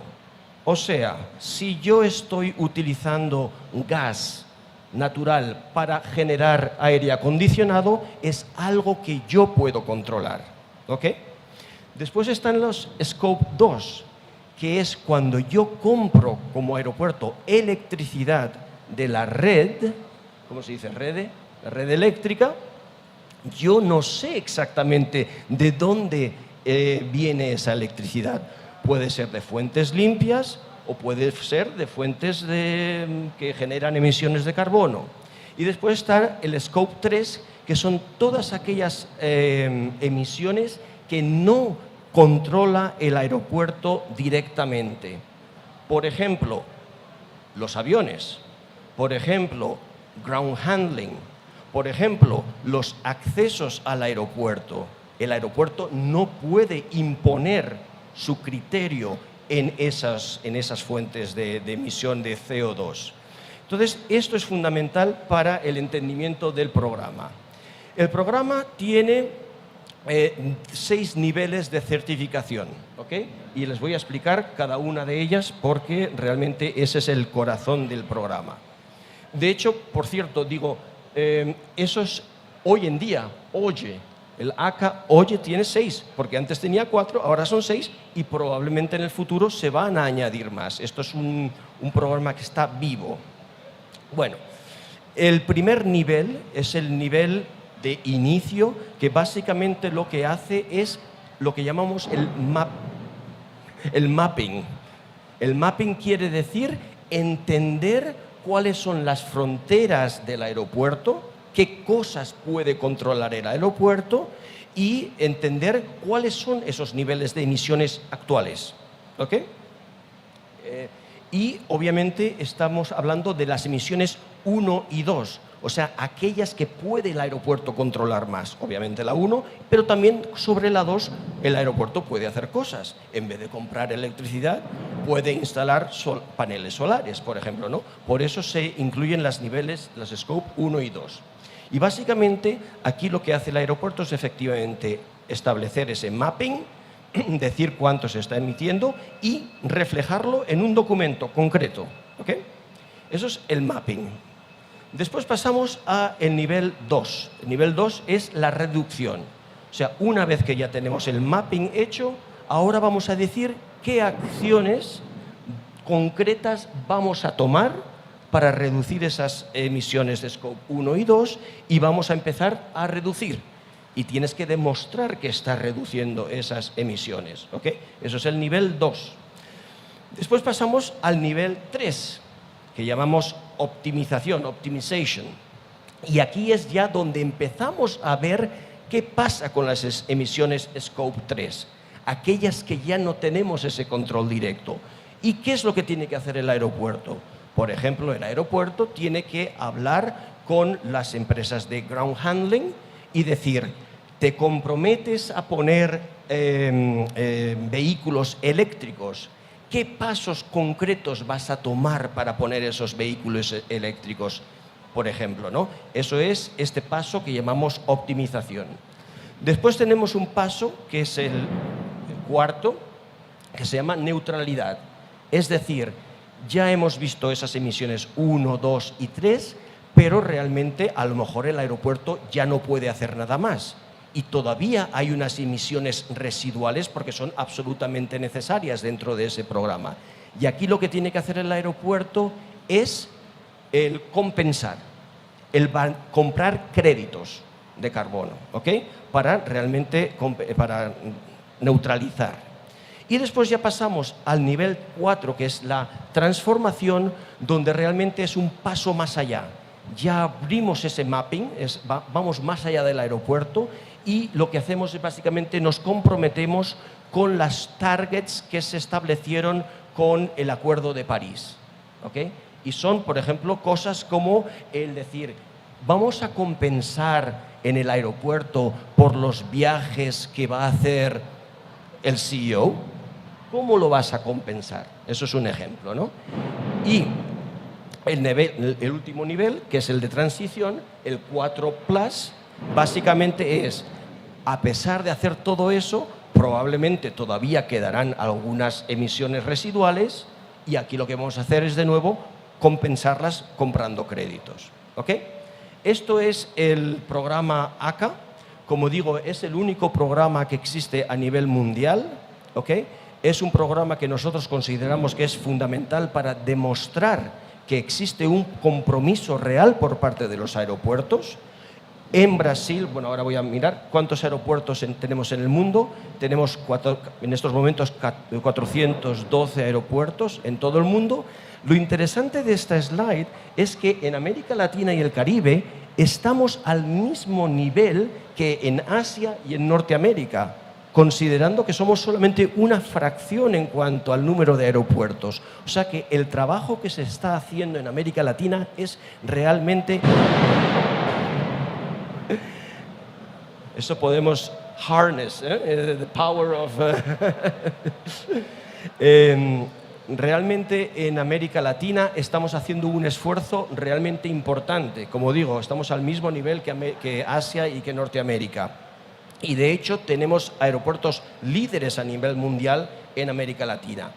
En Latinoamérica tenemos 54 aeropuertos, estos son los distintos niveles en los que están, y en Brasil tenemos 9 aeropuertos que incluyen Brasilia, incluyen Salvador, que ya está en el nivel 3, exactamente, nivel 3, tenemos BH, que está en el nivel 2, tenemos Vitória, Macaé, Floripa, Río Galeão, Río Santos Dumont, Natal y no me acuerdo si me dejo alguno, son 9, ¿no? Y como digo, bueno, pues de hecho me gustaría mencionar que Salvador y Vinci es una de las empresas Vinci más comprometidas con este programa ACA, a nivel no solamente en Brasil, sino a nivel mundial. Bueno, esto es básicamente lo que quería mencionar. Tenemos un montón de publicaciones al respecto, no solamente sobre ACA, sino también sobre todos otros temas de reducción de emisiones de carbono y toda una serie de iniciativas para apoyar todo este proceso, y con mucho gusto estaremos dispuestos a compartir esto con ustedes. Entonces, esto es lo que quería mencionar. Muchas gracias.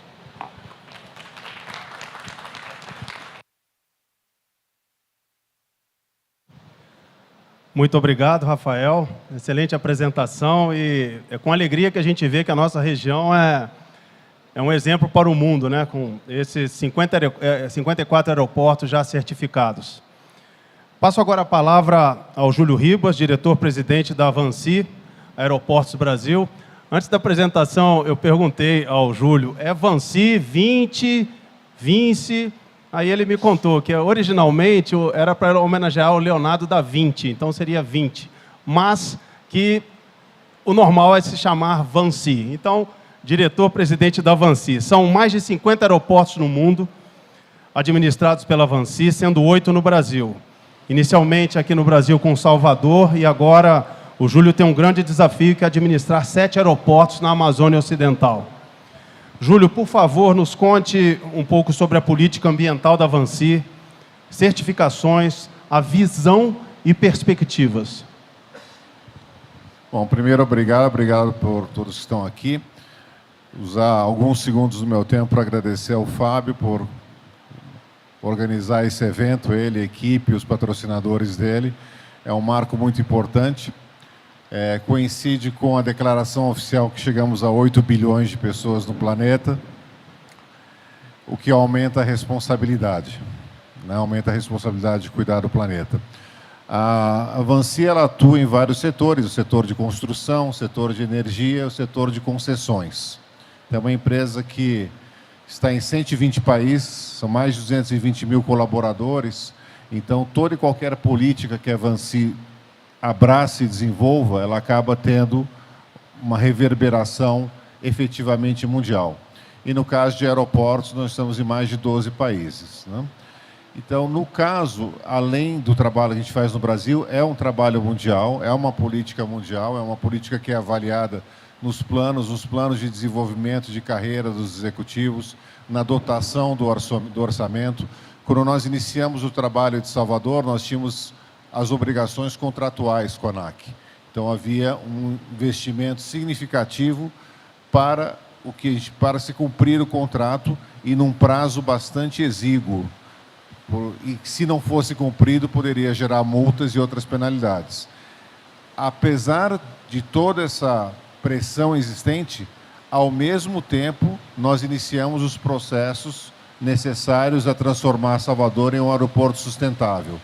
Eu gosto muito de dar o exemplo que, antes de assumirmos, a competição é forte, mas a gente não perde a... Você sabe que, quando caiu um raio, minha mãe dizia que o Papai do Céu estava bravo. Quando você falou, eu falei, o que ele disse? Mas vamos lá. Então, quando nós assumimos, 70% dos dejetos do aeroporto eram eliminados no Rio Joanes, que é um rio importante na região. Lá na região. A nossa primeira entrega não foi nenhuma entrega relacionada ao contrato. Foi uma estação de tratamento de efluentes e que basicamente transformou em zero. Nenhuma gota ia para o rio. E a gente tem um sistema de recirculação.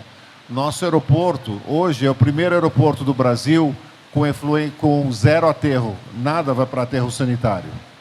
Nada vai para aterro sanitário. Mas onde entram as certificações nisso? Eu acho que as certificações, elas conferem uma respeitabilidade, uma legitimidade. Então, o fato de terem sido o primeiro aeroporto ACA3 acaba sendo um reconhecimento da consistência das políticas, né? Vocês mesmos mencionaram a questão do financiamento. Hoje é um item importante para a obtenção de financiamentos. Então, há uma lógica virtuosa no processo. Ao mesmo tempo que a gente não está poluindo um rio em Salvador, a gente está causando um benefício econômico que privilegia os acionistas, privilegia os passageiros também, porque um aeroporto que é saudável financeiramente tem a condição de refazer os investimentos para constantes melhorias. Então, para mim, é o maior círculo virtuoso que existe.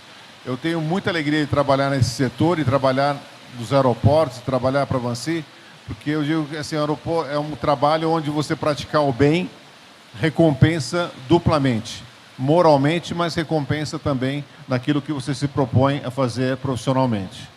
Então, de novo, as certificações são importantes, não é uma questão de ego, não é uma questão... A gente vai ver essas intempéries. Vocês não estão notando, mas aqui está chovendo, não tem problema.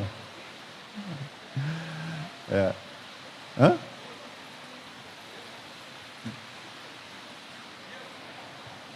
Tá bom. Bom, voltando à questão da política ambiental, nós não paramos aí. Agora nós temos 7 aeroportos na região amazônica, nos quais nós vamos basicamente repetir todo o processo feito em Salvador. E isso a gente entende que é extremamente importante. Isso é extremamente importante para uma região que é tão afetada e que precisa de tanta atenção. É isso? Continuamos? Não?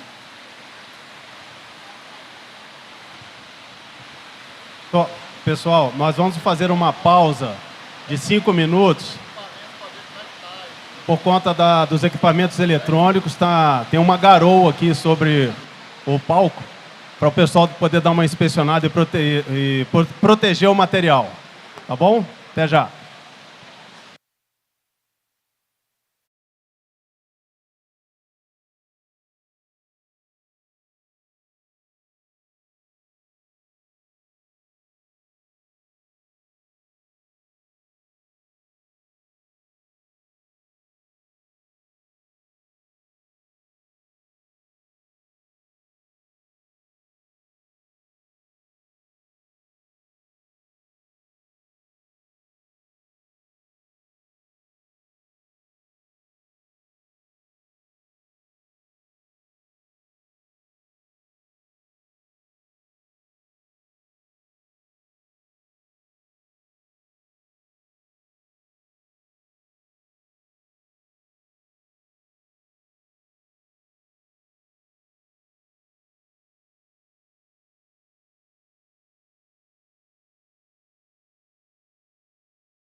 Pessoal, vamos retomar então.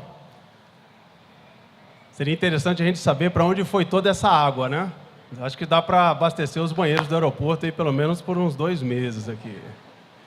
Bom, a gente teve então a apresentação do Rafael Echevarne, diretor regional da América Latina e Caribe da ACI, que nos contou um pouco sobre a Airport Carbon Accreditation, a ACA, e aí nós ficamos sabendo que há 54 aeroportos já certificados aqui na nossa região.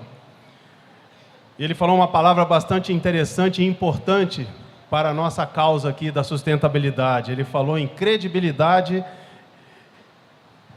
e logo em seguida nós passamos para o Júlio, da Vansi, que falou uma outra palavra bastante interessante. Ele falou sobre respeitabilidade, ou foi o contrário? Exatamente. Bom, Júlio, eu queria saber se você quer complementar o que você estava falando sobre o seu aeroporto, os desafios agora da Amazônia Ocidental. Em seguida a gente passa para a Andréa, que eu vou fazer a apresentação logo em seguida. Não, vou fechar. Ele falou para eu complementar, porque eu contei para ele a piadinha de quando faz muitos anos que eu fui a Recife, tem aqueles meninos que são os guias turísticos, e eles começam, quando o Maurício de Nassau, não sei o quê, aí se você interrompe, eles têm que começar tudo de novo. E ele ficou um pouco preocupado que eu fosse começar desde o início da história. Não, eu acho que, apesar das intempéries, do olhar desesperado de vocês que o painel fosse cair sobre a nossa cabeça, o que eu aprecio muito, que mostra que vocês se importam com o nosso bem-estar, versus estarem filmando para poder postar no TikTok. Eu ficaria preocupado se tivesse todo mundo filmando. Por que eles estão me filmando? Não vai ter nada para o TikTok daqui. Então, mas eu ficaria preocupado se eles estivessem filmando, na expectativa que caísse. Não, eu só queria finalizar dizendo aquilo, reforçando o que eu disse. Esse sim eu vou ser repetitivo. É muito satisfatório você trabalhar num negócio onde fazer o bem compensa em várias esferas. E eu só acho, e a gente tem a pessoa certa aqui à frente da associação, em que vai nos ajudar a fazer isso cada vez mais. Já diziam no México, quem põe o ovo tem que cacarejar. É feio cacarejar quando você não põe o ovo, é feio você falar de um feito que você não fez. Mas nós, os aeroportos todos, não só Salvador, a gente viu vários aeroportos no Brasil certificados ACA. Em seu momento vão chegar a 3, nós vamos chegar a 4, todos vão chegar a 4 e assim por diante. Porque, além de tudo, a gente vive um ambiente da concessão que, num histórico, não só no Brasil, mas em outros países, você tem, às vezes, ondas, onde, às vezes, os poderes concedentes, o governo, falam, a gente precisa das concessões. Uma vez que tudo é feito, começa a dar aquela coceirinha de, não, acho que agora a gente vai operar esse negócio aí. Aí os contratos vão terminando, isso quando esperam os contratos terminar. Qualquer referência a uma certa linha de uma certa cor em uma certa cidade de um certo estado carioca é mera coincidência, mas é verdade, às vezes coça a questão de vamos encampar, está tudo feito já. E a gente precisa provar que as concessões não são só para ganhar dinheiro, elas oferecem um retorno legítimo à sociedade. E a gente precisa, Fábio, você sabe como fazer isso, buscando em todos os setores da sociedade, cada vez mais fazer essa propaganda legítima, verdadeira, de que as concessões vieram para ficar e vieram para contribuir. E que o nosso valor dentro da infraestrutura supera a questão de oferecer infraestrutura, supera oferecer melhores condições de mobilidade, mas a gente está impactando a sociedade de forma extremamente positiva. Então, acho que era esse o recado. E, de novo, a pergunta tinha sido sobre certificações. As certificações garantem que é legítimo, que é reconhecido e não é auto-outorgado. Que um outro ente vem e diz que o trabalho foi feito. Então, a gente espera continuar fazendo esse trabalho. Esse é um trabalho interessante porque há alguns setores que você torce pela quebra do seu concorrente. Se a fábrica do concorrente fecha, eu vou poder vender mais do meu produto para consumidores. O nosso ambiente de concessão, não, você torce pelo sucesso do outro operador. O avião decola de um aeroporto e vem para o nosso, decola do nosso e vai para o outro. E é preciso que o outro seja eficiente também para nós sermos eficientes. Então, a gente torce, inclusive, todos os êxitos que a gente tem em Salvador, eles sempre são abertos. A gente continuamente conversa com outros aeroportos, compartilhando a experiência, como é que a gente chegou no aterro zero e tudo mais. A ideia não é nenhuma reserva de sucesso de mercado, é continuar compartilhando. Tá? É isso. Obrigado e a gente recebe. Muito obrigado, Júlio. Bom, pessoal, a nossa terceira apresentação, eu convido a Andréa Mello, ela é chefe da Divisão de Desenvolvimento de Programas de Acreditação do Inmetro. No âmbito de sua ampla missão institucional, o Inmetro objetiva fortalecer as empresas nacionais, aumentando sua produtividade por meio da adoção de mecanismos destinados à melhoria da qualidade e da segurança de produtos e serviços. Andréa, por favor, nos conte um pouco desse trabalho do Inmetro e qual o papel que vocês têm na questão das certificações ambientais.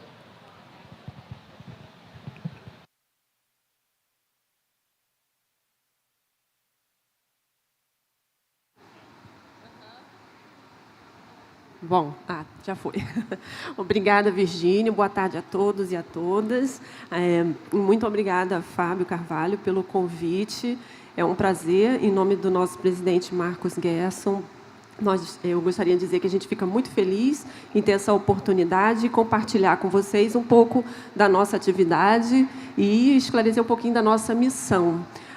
O Inmetro tem um relacionamento muito próximo da indústria e do setor produtivo e nós queremos sempre ampliar esse relacionamento. Então, parte ali da nossa missão é para refletir que nós estamos em busca de maior aproximação ainda. O nosso presidente costuma brincar que nós queremos que os senhores e as senhoras, os representantes da indústria, ganhem um Oscar de ator principal e nós vamos ganhar o Oscar de ator coadjuvante.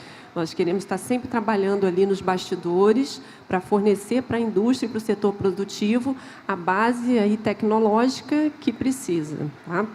Bom, vou ficar um pouquinho em pé também, que eu acho que eu fico um pouquinho mais à vontade para passar aqui a apresentação.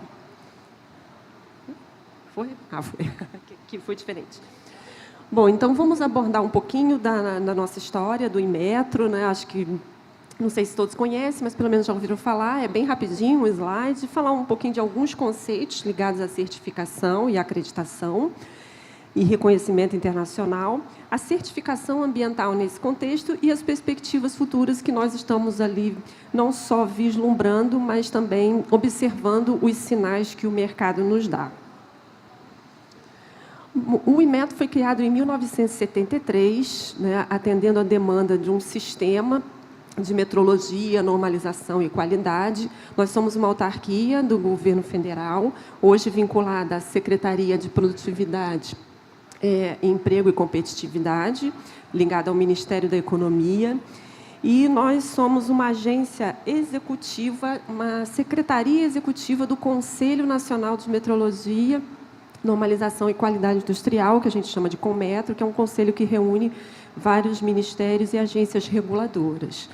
A nossa atividade vinculada à certificação ambiental, ela está relacionada aqui, a uma coordenação, que é a coordenação geral de acreditação, mas o Inmetro tem outras atividades também para apoiar a indústria, como a metrologia científica, a metrologia legal, avaliação da conformidade e várias outras. Falar um pouquinho do conceito. O que é para nós, no Inmetro, essa certificação? Quando a gente imagina uma certificação, quase todo mundo já ouviu falar na ISO 9001. Eu tenho a ISO, minha empresa tem a ISO, aquela empresa tem a ISO. Aí a ISO, que é a Organização Internacional de Normalização, acabou quase que virando um sinônimo para a ISO 9001, que é um sistema de gestão. Além desse sistema de gestão, tem outras várias normas ISO, e a gente também destaca a ISO 14001, que é a norma de sistema de gestão ambiental, que foi para a gente onde tudo começou. Uma empresa ela pode adotar práticas que são boas práticas, que estão descritas em normas internacionais ou até nacionais. Aqui, no caso, essa prática está descrita, por exemplo, nós demos aqui um exemplo tanto de sistema de gestão da qualidade quanto de sistema de gestão ambiental. Então, essa empresa como já acabou de ser dita, ela pode tanto se autoavaliar, se autodeclarar, eu tenho um sistema de gestão, eu tenho certificação ambiental, eu tenho uma série de controles. Isso é muito bom. Mas existe um outro formato que é a independência, que ajuda a dar a credibilidade, que ajuda a dar a confiabilidade, quando essa avaliação é feita por uma organização que não é parte daquele resultado. Ela simplesmente avalia e confirma se aquele resultado está chegando aonde se quer chegar. E aí a gente chama das certificadoras, fazem a certificação. E aonde está o Inmetro nisso? O Inmetro está aqui, fazendo o reconhecimento que essas certificadoras, que essas várias empresas são competentes para fazer essa verificação nas indústrias, nas fábricas, em qualquer fornecedor. E ali a gente entra, então, com o conceito de acreditado. Todos esses conceitos não são do Inmetro, são das normas ISO. Nós seguimos essas normas e, logo adiante, vocês vão poder ver do porquê que nós seguimos essas normas. Então, o que diferencia uma certificadora, né, no mercado, para a sociedade? Diferencia ela está acreditada. E a acreditação é um reconhecimento formal de que ela é competente para fazer aquela atividade e de que ela faz com imparcialidade e tem uma operação consistente para gerar uma perenidade ali naquele serviço. O processo de acreditação é um processo relativamente simples.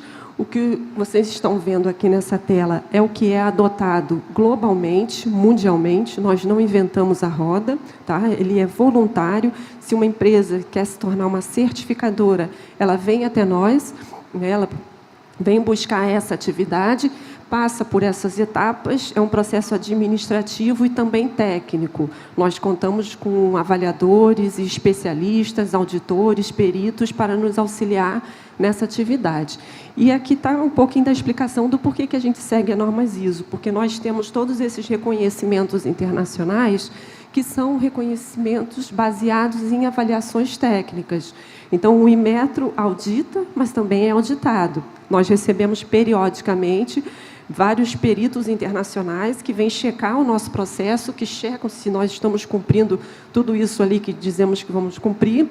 E esses reconhecimentos são Cooperação Internacional de Laboratórios, a ILAC, Fórum Internacional de Acreditação, o IAF, a Cooperação Interamericana de Acreditação, da qual eu estou à frente nesse momento, a Agência Mundial Antidopagem, e o que está relacionado ao aeroespacial, né? A agência é o Grupo da Qualidade Aeroespacial das Américas, que está vinculado ao Grupo Internacional. Também é reconhecido na área de segurança de alimentos, também de um protocolo europeu chamado Global Gap, e também somos reconhecidos como autoridade de monitoramento das boas práticas de laboratórios pela OECD. Isso significa que os certificados e os resultados que são emitidos pelas certificadoras acreditadas pelo Inmetro, eles podem ser aceitos mundialmente, porque assim como o Inmetro está representando o Brasil nesses fóruns internacionais, nesse âmbito, vários outros países, várias outras economias também estão. Então, nós aceitamos mutuamente os resultados uns dos outros. Em termos de número, nós hoje oferecemos 10 modalidades de acreditação diferentes. Hoje nós estamos falando da certificação ambiental, mas a gente tem várias outras modalidades, inspeção, ensaio de laboratórios, e organismos de verificação também de inventários de gases de efeito estufa, temos vários. Hoje nós temos 2.978 clientes, são 2.978 organizações acreditadas e seguimos crescendo, que é um bom sinal. Fazemos 7.100 man-days de avaliações por ano. Temos 71 profissionais do nosso staff, mas contamos com 1.050 avaliadores e especialistas externos, tanto da área privada quanto do setor de governo, que vão nos ajudar a cobrir essa diversidade de escopos que nós atuamos. Bom, aqui está um pouquinho mais do foco da nossa questão de hoje, que é falar um pouquinho da certificação ambiental. A gente pode ver nessa linha do tempo. Na década de 90, a gente teve muita iniciativa que sinalizou nesse sentido. E foi quando nós tivemos a nossa primeira certificadora acreditada para sistema de gestão ambiental. O foco era realmente só o meio ambiente, como que aquela empresa interage com aquele meio ambiente na localidade em que ela está baseada. Nas décadas de 90, a gente teve Protocolo de Kyoto, Eco 92, 95 foi a primeira COP, a COP 1, né, em Berlim. E passando aqui para os anos 2000, nós saímos de uma certificadora, eu tenho que ler aqui, para 25 certificadoras acreditadas em 2010. Então, ao longo aí de um pouco mais, uns 15 anos, a gente teve essa ampliação, né, essa atividade. Também começamos com os Objetivos de Desenvolvimento Sustentável, em 2015.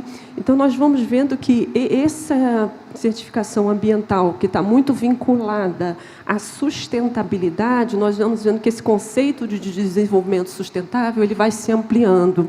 Mais do que a questão ambiental, nós estamos agora incorporando, e percebemos isso do mercado, também o pilar social e o pilar de governança. Ainda não temos isso ainda convergindo, mas nós acreditamos que isso vai ser um caminho.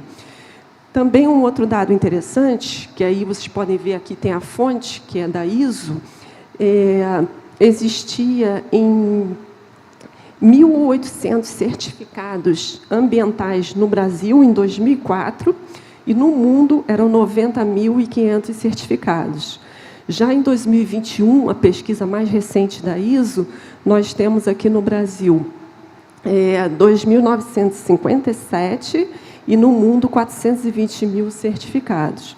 Hoje nós temos 14 organismos de acreditados que fazem verificação de inventário de gases de efeito estufa, que foi também algo totalmente novo, que veio em função de todas essas atividades vinculadas às mudanças climáticas.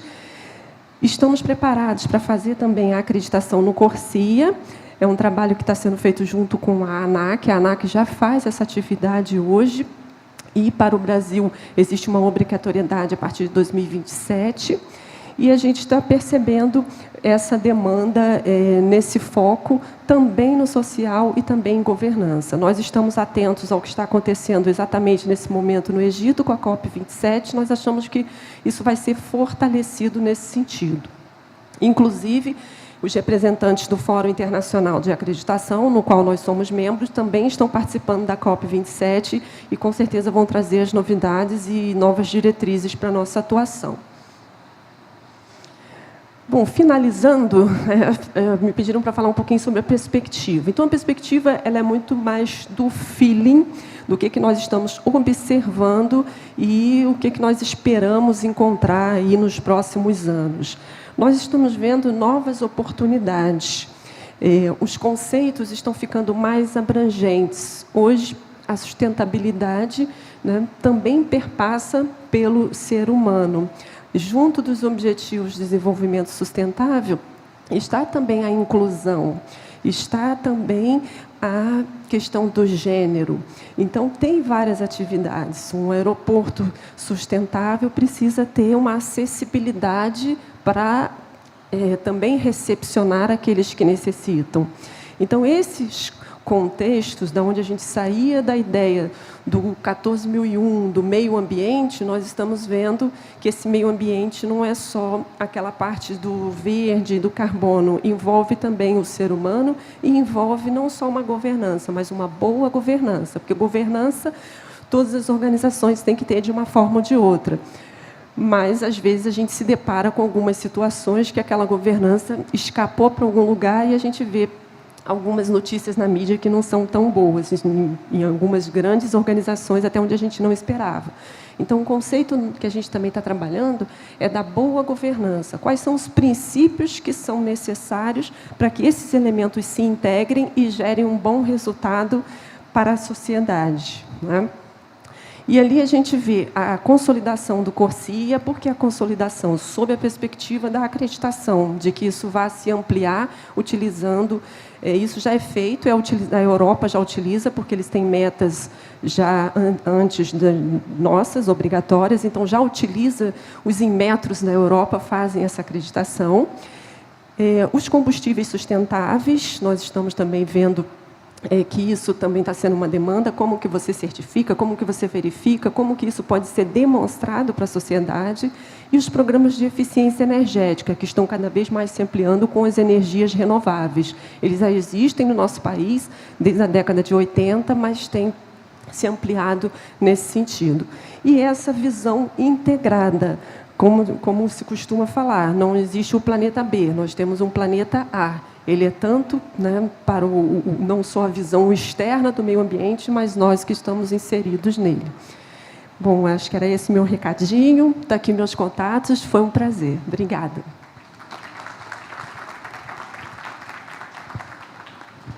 Muito obrigado, Andréa. Excelente apresentação também. Bom, estamos bem adiantados no tempo, né? São quase 7 horas da noite. Eu vou fazer uma pergunta rápida para cada um dos nossos painelistas.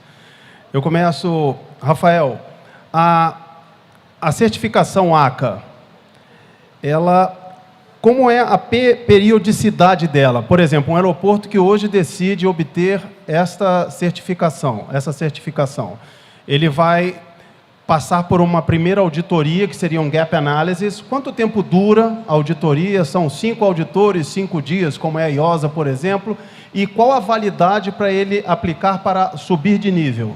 Bueno, depende del nivel que estás. O sea, el primero, por ejemplo, tienes que mostrar toda una serie de información que has ido recopilando durante el tiempo, y eso pues lleva ese tiempo, ¿no? Y se presenta, se evalúa, y entonces ya pasas a cumplir el nivel 1.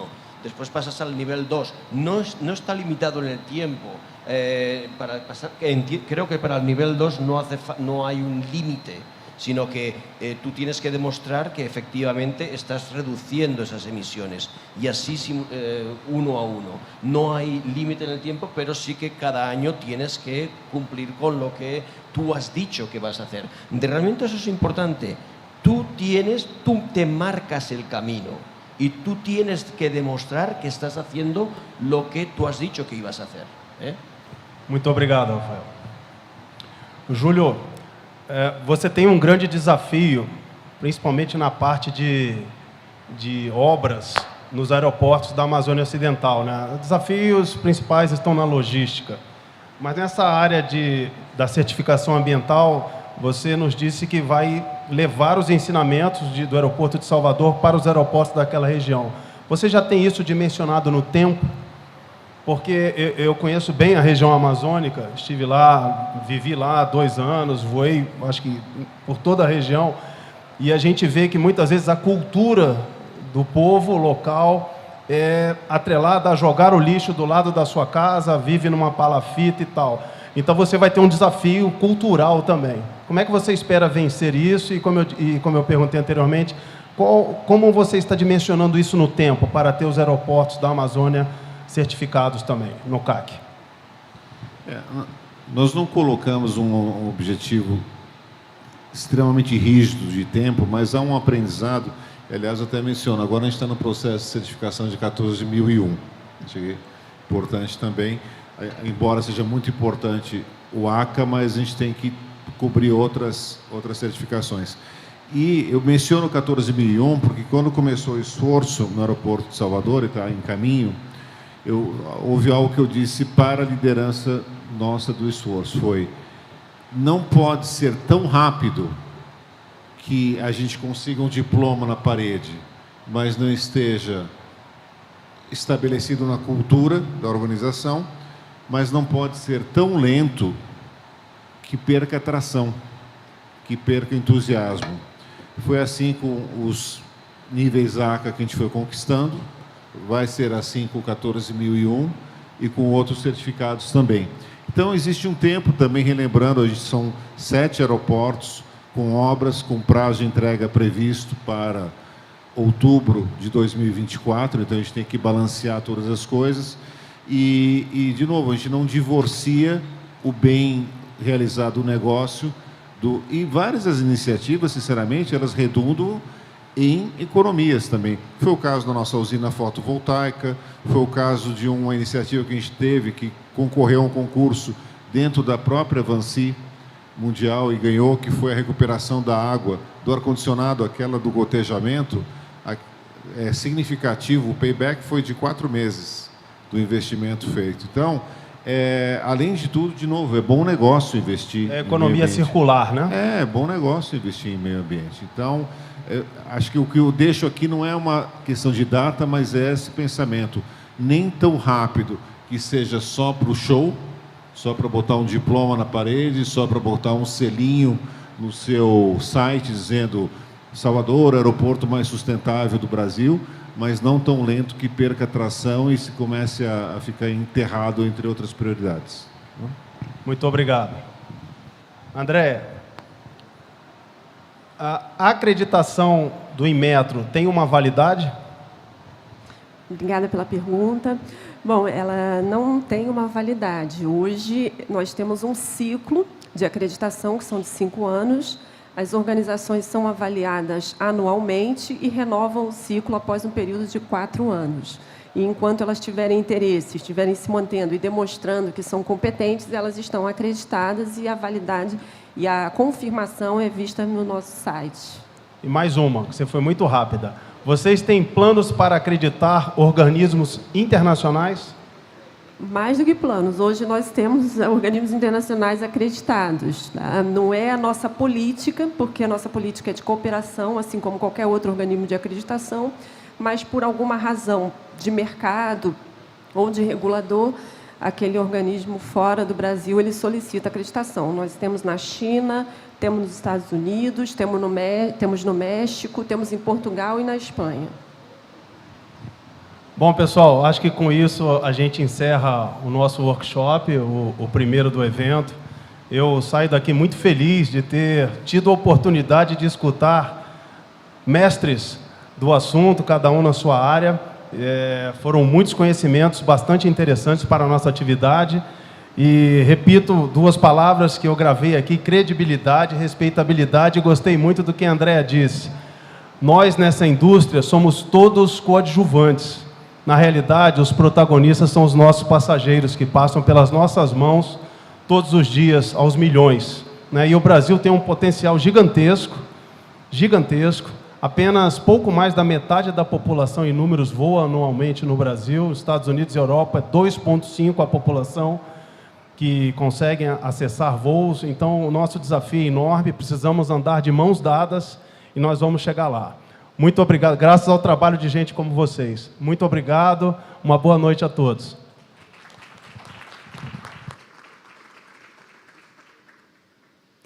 Em nome de toda a organização do evento, agradeço a participação do senhor Rafael Echevarne, diretor regional da América do Sul e Caribe do ACI, do senhor Júlio Ribas, presidente da Vansi Airports, da senhora Andréia Mello, chefe da Divisão de Desenvolvimento de Programas de Acreditação do Inmetro, e do nosso moderador, senhor Virgínio Corrieri, diretor de Segurança Operacional e Operações da Alta, que prestigiaram o ANM 2022.